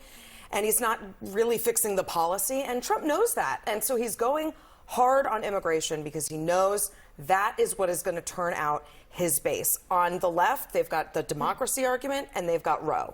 And those are huge motivators, too. This will be a battle between immigration on the right and democracy and Roe on the left, and we'll have to see which is the bigger motivator. And I've talked to plenty of Republicans on the ground in my home state of Ohio, and they really do believe that Trump message, that Joe Biden is the real threat to democracy. And it's things like the border that they point to, or the economy. Even though we know that there are metrics showing that the economy is improving, I think people still just maybe it hasn't trickled down to them. They're still not feeling the effects. But I think that in time, they will start to feel those effects as we get closer to the election, which would be a good thing for Joe Biden then. But they view these things as the real threat to democracy, and they're buying into that message, and it is a really powerful one from Donald Trump. Ahead, well, much more of our special coverage of the first in the nation New Hampshire primary. Another story we're following closely as well, the standoff at the border one day after the Supreme Court sided with the White House and against Texas in its fight over razor wire deployed on the border. We're live from Eagle Pass, Texas, next. One day after the Biden administration got cleared to remove razor wire along the southern border with Texas and Mexico, none of it has been taken down. And right now, there is still no indication of when that might begin. The Supreme Court yesterday sided with the White House on this issue, including Justices Amy Coney Barrett and John Roberts, dealing a major blow to the state of Texas and the governor, Greg Abbott, there in his efforts to stop illegal border crossings. But Governor Abbott is digging in, saying, quote, this is not over. Let's go to Eagle Pass, Texas now, where we find CNN correspondent Rosa Flores. Rosa, I mean, what are state officials saying about just openly flouting this ruling from the Supreme Court? Well, some officials are frustrated. One of the official that I spoke to said that all of this is just a waste of taxpayer money. But walk with me, Caitlin, because I want to show you around. This razor wire does not appear to be going anywhere. As you mentioned, the state of Texas doubling down, saying that it is keeping the posture that it has maintained. Well, this is the posture, multiple layers of razor wire. You can see Shelby Park back there. That has been taken over by the state of Texas. This legal battle actually started last year, but it only gained more attention after the state of Texas took over that public park, kicked out Border Patrol, including some of the surveillance equipment. 3 migrants drowned on the Rio Grande. That's when the Justice Department went to the U.S. Supreme Court, and now we have this order. But here's the bigger picture of all of this. And at the core of this legal battle is who has the power. Is it the federal government or the state government when it comes to this jurisdiction? Who has access to apprehend migrants in this area along the Rio Grande? And so that is the big question. I talked to a legal expert who put it like this. He said, look, this is not the only legal battle. There's the legal battle over the border buoys. There's a legal battle over the state immigration law. Together, all of these legal battles, he said, creates a kind of referendum on immigration that could determine the line on the Constitution as to who has the power to do what. Take a listen. I think part of what Texas is counting on is that this is a very different Supreme Court. And I think Texas is assuming that if this issue were to be resolved by the Supreme Court again, it might come out differently. That's a pretty big gamble to take. And I think yesterday's order is at least the first sign that it may ultimately fail. Now, Caitlin, here's the other important point. Until these legal battles are hashed out in the courts, we're going to continue to see this conflict on the ground. So until that's determined, we're going to be in this quagmire situation here where both the federal government and the state government are trying to figure out who has the power to do what. Caitlin? Just amazing, given what the Supreme Court decided yesterday. Rosa Flores will continue to watch that incredibly important situation there on the border. Also, we are tracking the latest on the ground in New Hampshire.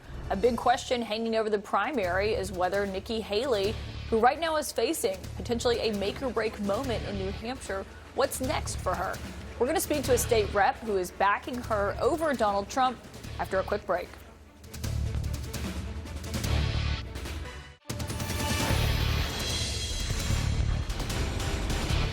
And welcome back to our primary day coverage. I'm Caitlin Collins in Washington with Anderson Cooper in New York. Right now we are following the head-to-head matchup in New Hampshire as Donald Trump and Nikki Haley are both vying for the Republican nomination. In just a few hours, we could have a better picture of what the voters are deciding and how long this two-person race could last. We have reporters on the ground all over New Hampshire. I want to bring in Boris Sanchez right now at a polling place in Belmont. How are things playing out this afternoon there? Hey, Anderson, it's been a busy afternoon here in Belmont. Just a few moments ago, the moderator at this site walked past us and gave us a heads up that he believes the rush is now starting to come in. It's relatively quiet, but it has been busy throughout the day. This is the way that it's laid out here in Belmont. Essentially, if you are registering today, you go to that first table over there. If you are already registered to vote, you walk over to these alphabetized designated sections. Of course, as you know with New Hampshire, if you're a Republican or Democrat registered, you get a specific ballot for your party. If you're an independent or undeclared, you can pick either one and vote in that primary. That process underway as we speak. Also, we know that absentee ballots are now in the process of being set aside to be tabulated. Once all that is set up, you do as those folks are doing right there. You get back into one of the private areas, and then you cast your ballot. You fill in a bubble for the candidate that you support, or in the case of President Biden, you write in his name. There's a big write-in campaign for Biden here in New Hampshire.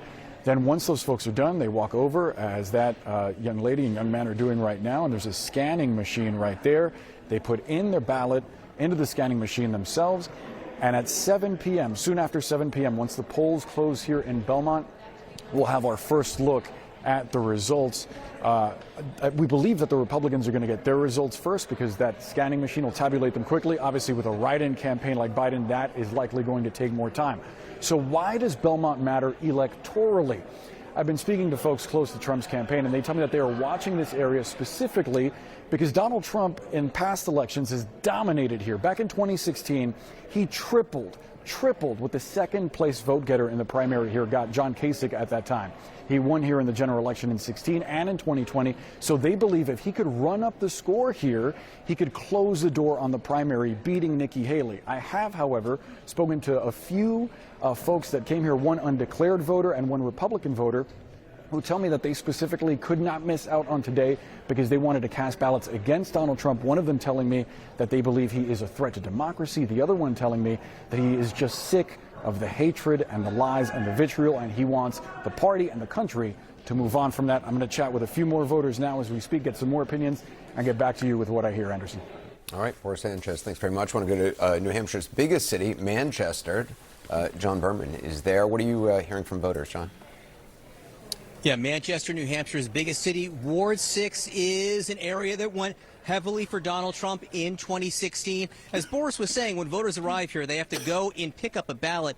You can see right there on the table the pink slips and the blue slips. Fittingly, if you want to vote in the Democratic primary, you grab a blue slip. If you want to vote in the Republican primary, you grab a pink slip.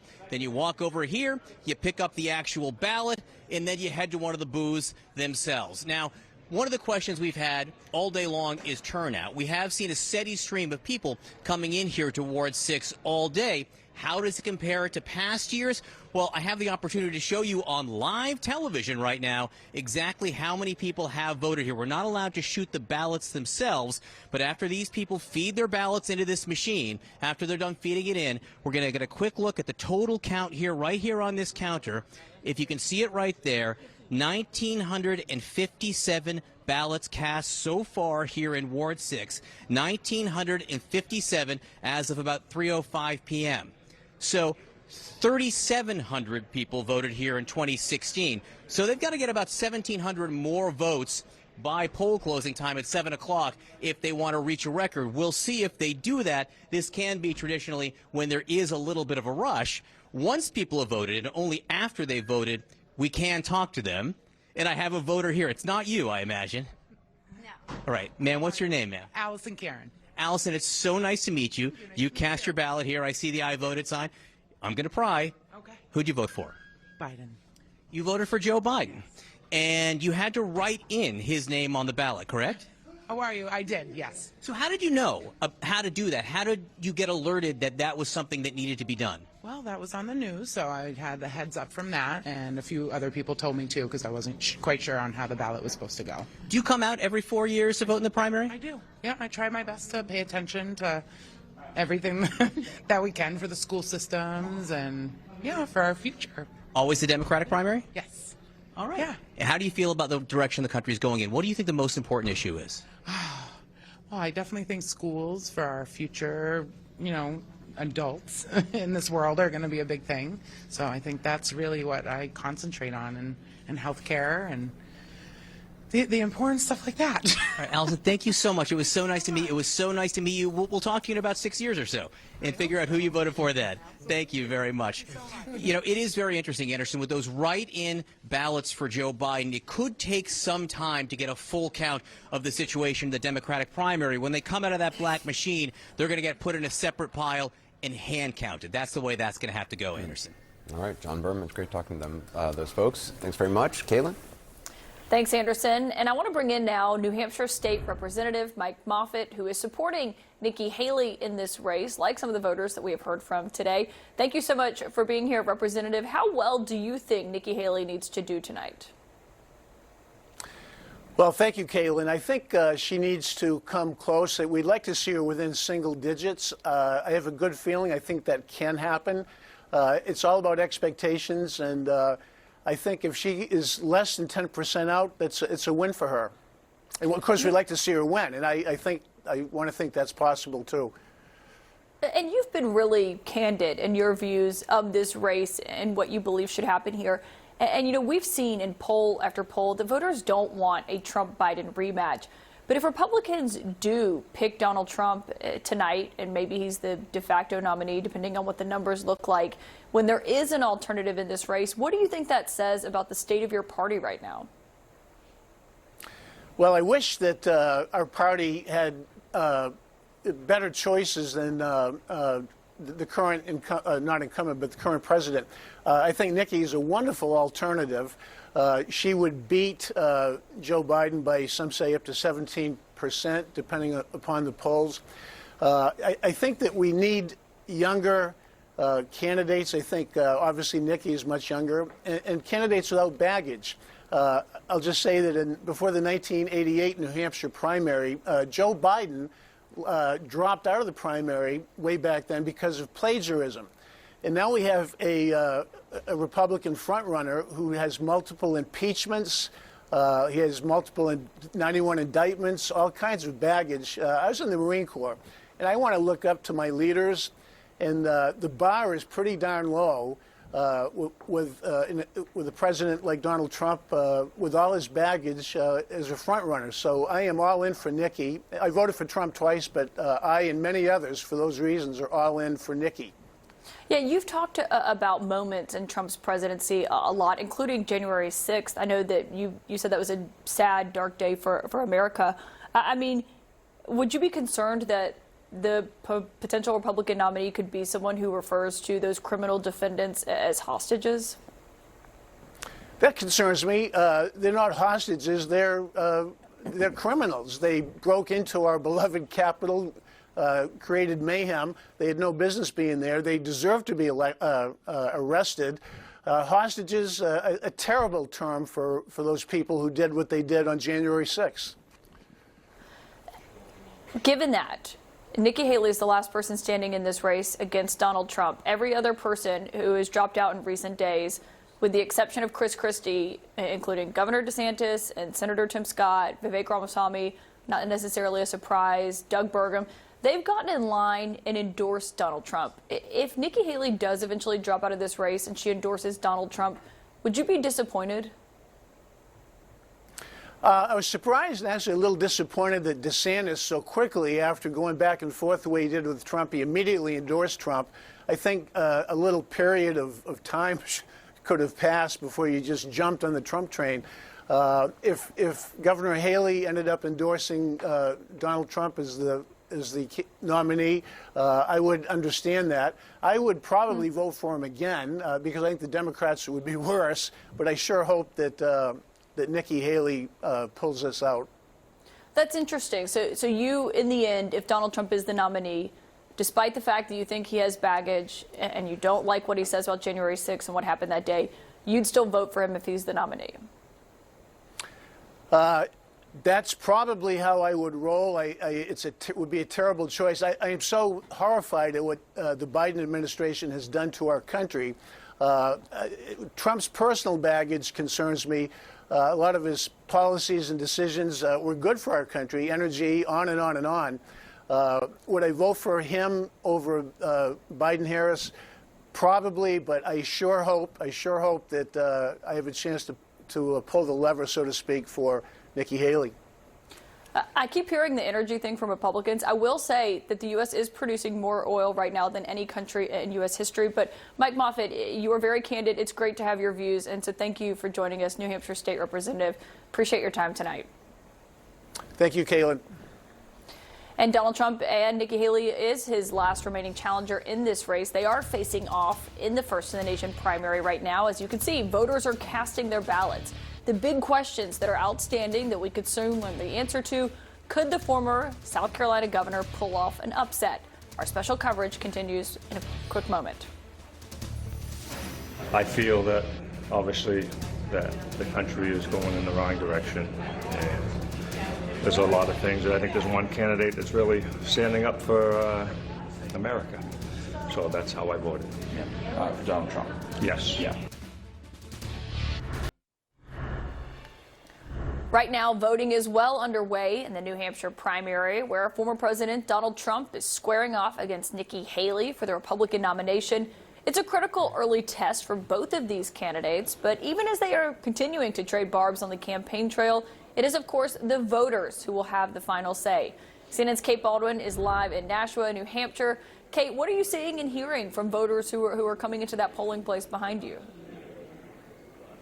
Yeah, so this is Ward 3. This is Ward 3 of 9 wards here in Nashua. Nashua being the second most populous city in New Hampshire. And here, it is a well-oiled machine. They have people in. It has gone very smoothly. No hiccups that they have reported here. The latest vote count, since the last time I spoke to you all, there's been another 130 people have voted and cast their ballots since the last time I spoke. Now the vote total is at 1,458. For some context, there are just under 5,000 registered voters here in this ward, Ward 3.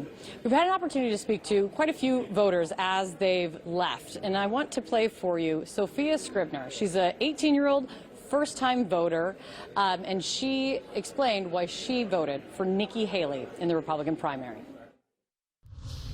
I'm just not a fan of Donald Trump, and I'm not a huge fan of the current President Joe Biden. I decided that I wanted a new face in the White House. I love the fact that there's a woman candidate, and I just wanted to use my voice and hopefully see if it works. I know she's making great strides in New Hampshire, so I'm hoping that she'll beat out Donald Trump. Have you considered, if in the end it becomes in the general election a Donald Trump versus Joe Biden, have you considered or struggled with who you would eventually vote for there? I would definitely choose Joe Biden, no hesitation.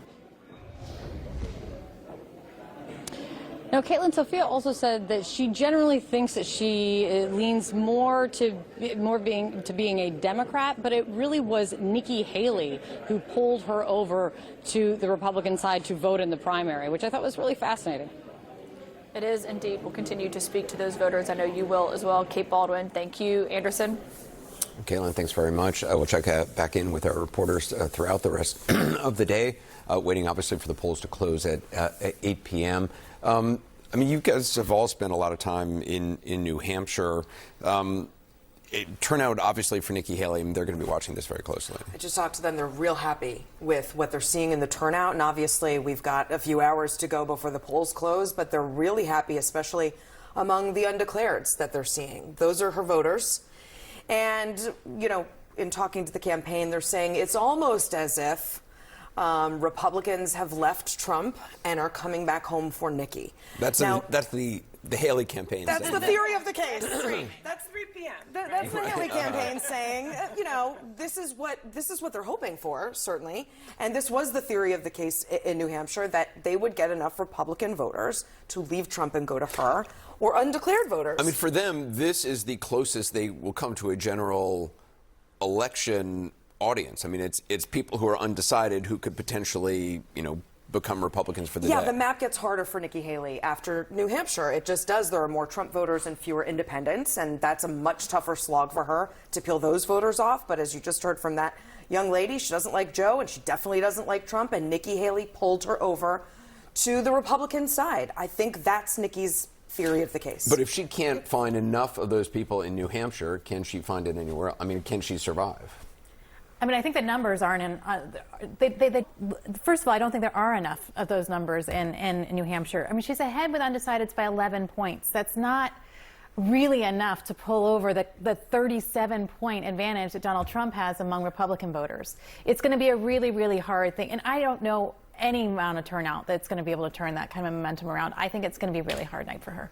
I don't know if she can pull it off in New Hampshire, but it is frustrating for me as someone who's a Republican who doesn't support Donald Trump anymore and wants us to nominate someone who could actually win in a general election. I mean, she has this broader appeal outside the Republican Party and the ability to bring in those independent voters who the Republican nominee will need to win in a general.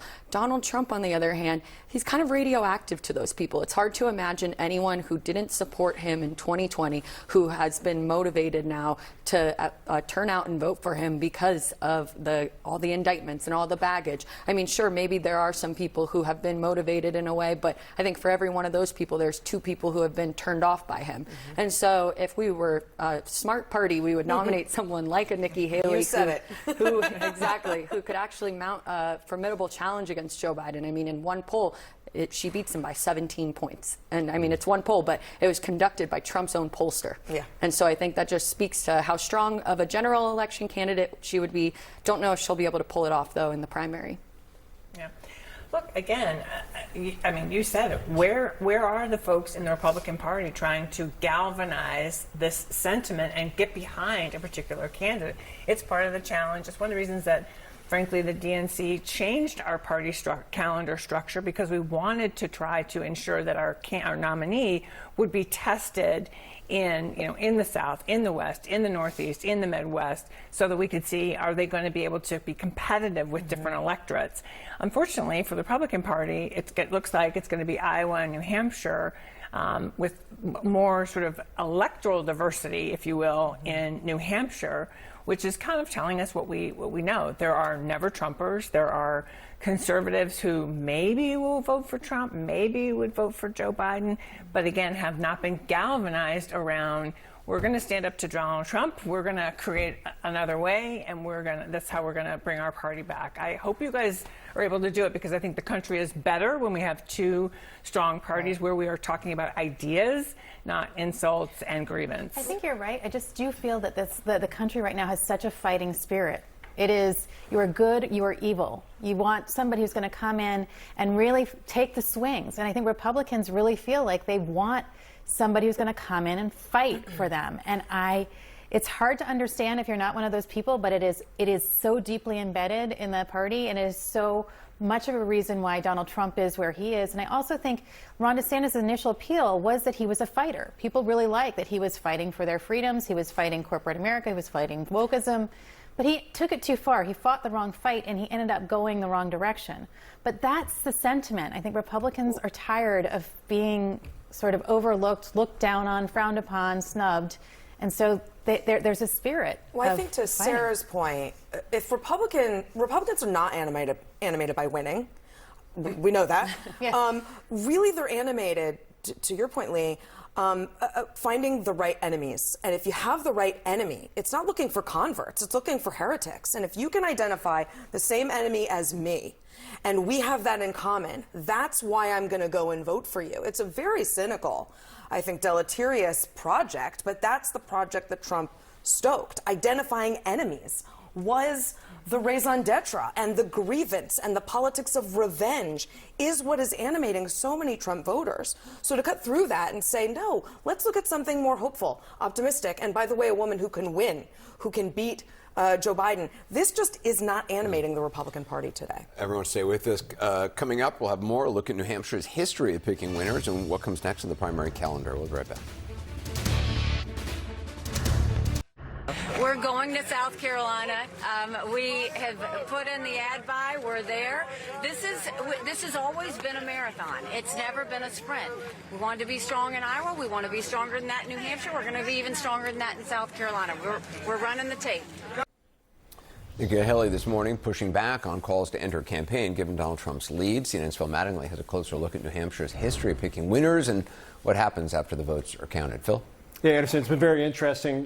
Governor Haley making very clear she plans to continue on in this race, not trying to set specific expectations tonight, but making clear that she's going to have a strong finish. Now, what would it mean for Nikki Haley to win in New Hampshire? What would it mean for Donald Trump to win in New Hampshire? Well, let's look at history, because New Hampshire is known to shake things up a little bit when you look at the past primary winners. It likes to, Anderson, as I believe Jack Heath told you earlier today, when you think you've written the headline, it's going to switch it up a little bit on you.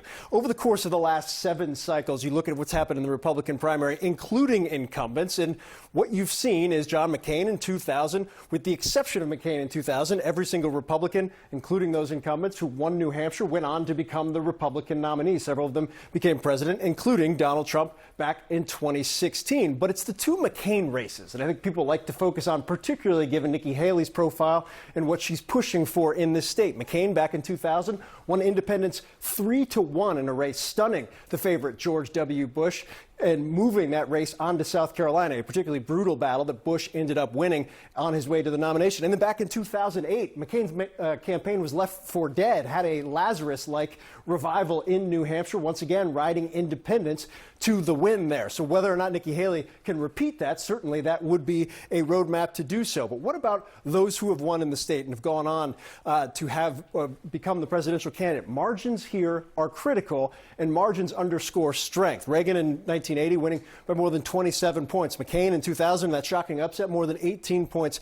Interestingly, Trump in 2016, although he only got 35% of the vote, won by nearly 20 points. Can he do better than that? This time around, the polling would say he's in that vicinity right now. His team clearly pushing for a major win. And what would a major win look like for Trump?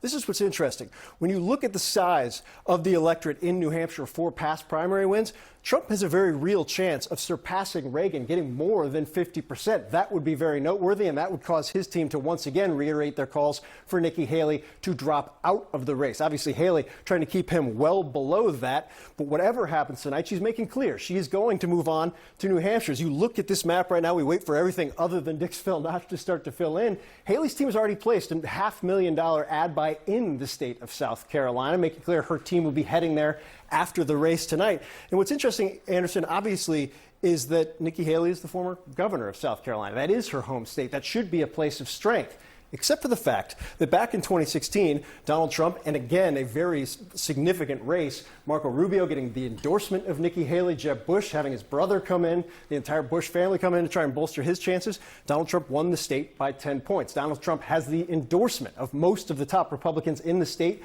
including the governor, Harry McMaster.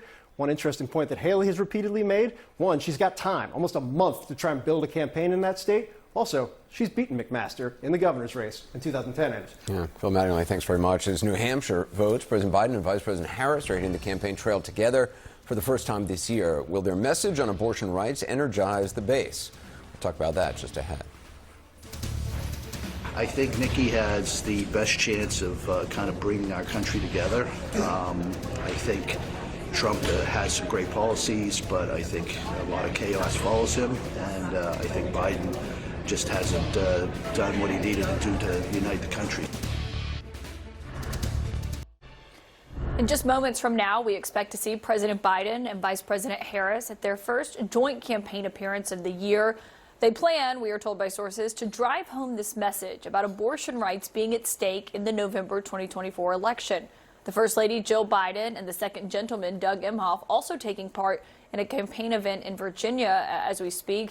And all of this is coming as voters are lining up in New Hampshire at polling places to cast their ballots in today's first-in-the-nation primary, with Donald Trump and his sole remaining GOP challenger facing off in the Granite State. My panel is back here with me. And Tia Mitchell, what do you make of the reporting that CNN has that essentially what the White House is hoping to see here is that Donald Trump does lock up this nomination sooner rather than later so they can start to focus on that? Because typically it's the inverse. You want there to be this messy nomination fight and the other party spend all their money on that, and then you'll deal with them come summer.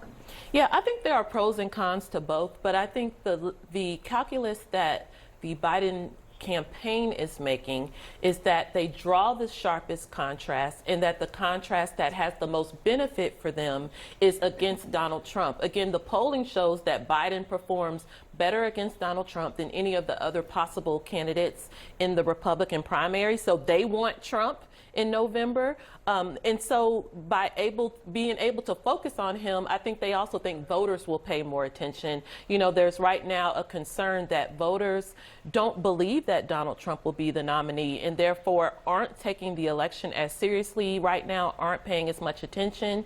But once Trump becomes official, I think the Biden campaign believes that, again, voters who are concerned, don't want another Trump presidency, will get engaged more. Now, the downside is I think there will be pressure on Biden to ramp up his campaign if Donald Trump pivots to the general election and begins ramping up his campaign and has the big rallies and things that he's known for. Then that will be pressure on Biden to be able to match his energy. I mean, we have been hearing from these voters in these moments, and it's anecdotal, we don't actually know what tonight will look like, but they are saying that they're voting for Nikki Haley over Donald Trump. But I think the question is, could Donald Trump have this locked up by tonight? I think he might. I mean, I don't know what the path forward is for Nikki Haley, if she really doesn't have a strong showing. And I think going into South Carolina, that is her home state, she is not going to want to show up there with the poll numbers as they are now, even though it's a month in the future, and show up there and all of a sudden have a really weak showing. I mean, I don't think that's going to give her any credit. And so there is this sense that this could end up being a general election fight right away. The one thing I'll say, though, is that I think there's just a lot of voter apathy. I know that the Democrats feel that if they can focus on Trump, that might galvanize people, might focus people's attention and think, man, we don't want this person again, for their base. But I think there's a sense already that he's a known quantity. We've been through Trump once. We can survive him again, and I just don't know that that's going to have the same effect as it did before. One thing I will say is that there will be a primary tonight, and it is not make or break necessarily for any candidate. And we do know, based on what Governor Haley has said, that this primary is going to continue to South Carolina. And what's different about South Carolina compared to Iowa and New Hampshire is that South Carolina is the only primary since its inception where no one has gone on to be president without first winning the South Carolina Republican primary. And only once in the history. For her? I mean, what state would be better for her after New Hampshire, do you think? So we'll have to wait and see. We'll have to see what that number is. You've had a lot of man on the street interviews today, or woman on the street interviews today, that appear to be positive for her. Yeah. And so we'll have to see what the number is today, which, let's be clear, the number that she runs up today, if it's in the 40s versus if it's in the 30s, will impact what kind of earned media, what kind of media resources are devoted to her, what kind of donor interest remains focused on her. So it's an important state, but it's not a make or break state. It's coming to South Carolina, and South Carolina's primary is the most reliable bellwether for who becomes the nominee. One thing about the South Carolina primary that's different than Iowa and New Hampshire is that more than 750,000 people will participate in the South Carolina primary. In 2016, 745,000 people participated in it. You're talking about a primary today that's going to have 330,000 participants, and I don't even know how many people participated in Iowa. I think 100,000 people. Yeah, so more people combined will participate in South Carolina's primary than in these first two contests, and that's a significant thing. And the thing that she has on her side, remember, all things considered, this is a Hail Mary that we're talking about here. Trump fundamentally has the nomination wrapped up. But there are a lot of strange things that are happening, including Nikki Haley's fundraising going up. She has acquired a bit more money, and even since Ron DeSantis has dropped out. If I'm the Trump campaign, I'm deeply worried about the undeclareds, the independents, the people who are kind of at the margins, who are expressing this real anti-Trump sentiment. Not perhaps about what it indicates about Nikki Haley, but what is Nikki Haley's candidacy expressing about Trump's ability or appeal during the general election. And then, of course, I do think that even as the Republican Party is using this as a strategy to motivate its base, there's also the reality of how do Trump's indictments and criminal activity and just overall behavior and anti-democratic sentiment, how do those things play out amongst a general audience? So far, what we are seeing, they do not play well. And I think if you're Nikki Haley, you're thinking about all of that. You're also thinking about the reality that, yeah, you may actually have to drop out, but what also can I get from this? That's the thing we haven't really talked about. What does Nikki Haley get out of all of this? Besides the fact that maybe she'll be president, right? Or maybe she'll be the nominee. But what does she get? Wait, it's a little thing. But what does she get if she stays in a little bit longer in a campaign where it looks like Donald Trump is the eventual nominee? I just think if you look at the Republican Party right now, I don't see a Republican Party that is looking to change horses from Donald Trump. I mean, that is just the fact of the matter. It just is. You have institutional support. You are seeing it in Congress. You are seeing the money following him. I mean, you are seeing policy people following him. It is Trump's party. Yes. He is still viable. and you see the voters follow that. And that's also when you talk about what can she get out of staying in, but there are also downsides to staying in. That's the reason why so many other candidates have gotten out of the race, because they do want to save face in a way that maybe could preserve their relationships with Donald Trump or preserve their ability to try again in 2028. So I think that's part of her calculus. Yes, she can stay in through South Carolina, but if she's setting herself up for what polls say could be a defeat in her home state, does she drop out to say, I don't want that on my record, let me see what I can do to preserve opportunities for me in the future? Yeah, everyone says that they're staying in, of course, until we see that they are not. We'll be back in a moment with our panel. Thank you all. More of CNN's continued special live coverage of the New Hampshire primary right after this. Welcome back to our special coverage of the New Hampshire primary, as former President Donald Trump is hoping to put the race for the GOP nomination to bed tonight in New Hampshire. CNN's Kristen Holmes is outside the Trump headquarters in Nashua, New Hampshire. Kristen, I know there's supposed to be a watch party about to kick off there in a few minutes, I should say.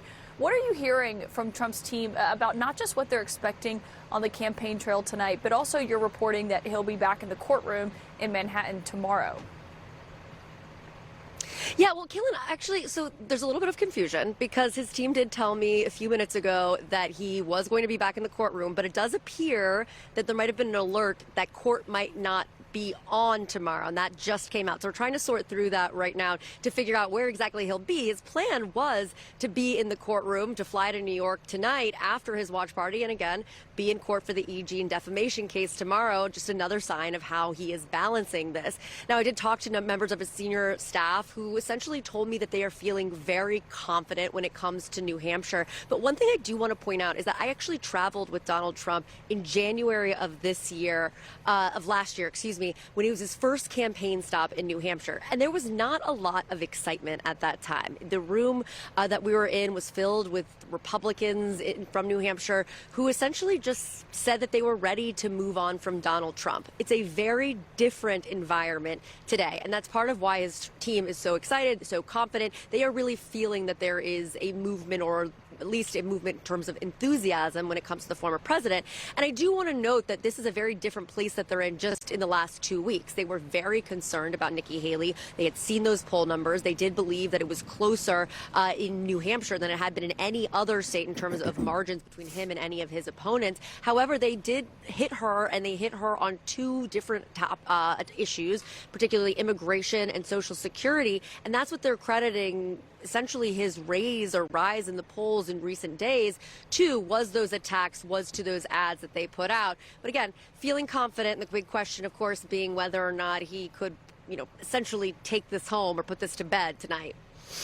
Yeah, we'll be watching that closely. And Kristen, you are right, just to update you, since you've been talking on television, we have heard that there will be no trial proceedings tomorrow in that E. Jean Carroll defamation trial. So we'll wait to see when he is expected to be back in the courtroom. Kristen Holmes at Trump headquarters, thank you. And when we come back, remembering a news legend, longtime CBS journalist Charles Osgood has died. We'll take a look back at his life and his legacy ahead.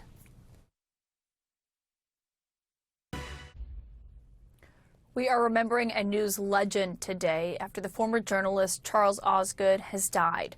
His family says that he passed away earlier today at his New Jersey home after battling dementia. That's according to CBS, where he was such a familiar face to so many. He's best remembered as the face of CBS Sunday Morning from 1994 to 2016. He was 91 years old. A look back at his life and his extraordinary career. Sunday Morning has been, without a doubt, the most satisfying 22 years of my life in broadcasting. Charles Osgood anchored CBS Sunday Morning with warmth and wit for more than 2 decades. I think that CBS Sunday Morning has been successful is because the people who watch it don't tune in to see how much you can shock them or distress them, but they tune in to see what would be fascinating, interesting, and possibly even inspiring, and that's what we try to do. The beloved broadcaster also brought that signature approach to his daily radio commentary, the Osgood File. I never considered myself a television guy who happened to do some radio. I was a radio guy who happened to do a television show. Osgood's affinity for radio was clear in his famous sign-off line. As for me, I will see you on the radio. He wasn't averse to rhyming verse and sometimes delivered the Osgood file in that style. It earned him the title of Poet in Residence at CBS News and exemplified his unorthodox approach to journalism. I never took a broadcasting course or a journalism course when I went to school. At Fordham, I majored in economics. So in a way, I sort of learned on the job. And since I don't know how to do it right, I just do it whatever way I can think of. His talent for poetry served him well as the narrator of the animated Dr. Seuss film, Horton Hears a Who. The mayor of Whoville, a man named MacDonald, was devoted and fair and a little bit odd. Osgood had a gift for music, too. An avid piano player and former classical music DJ, he even co-wrote the Vietnam War-era hit, Gallant Men.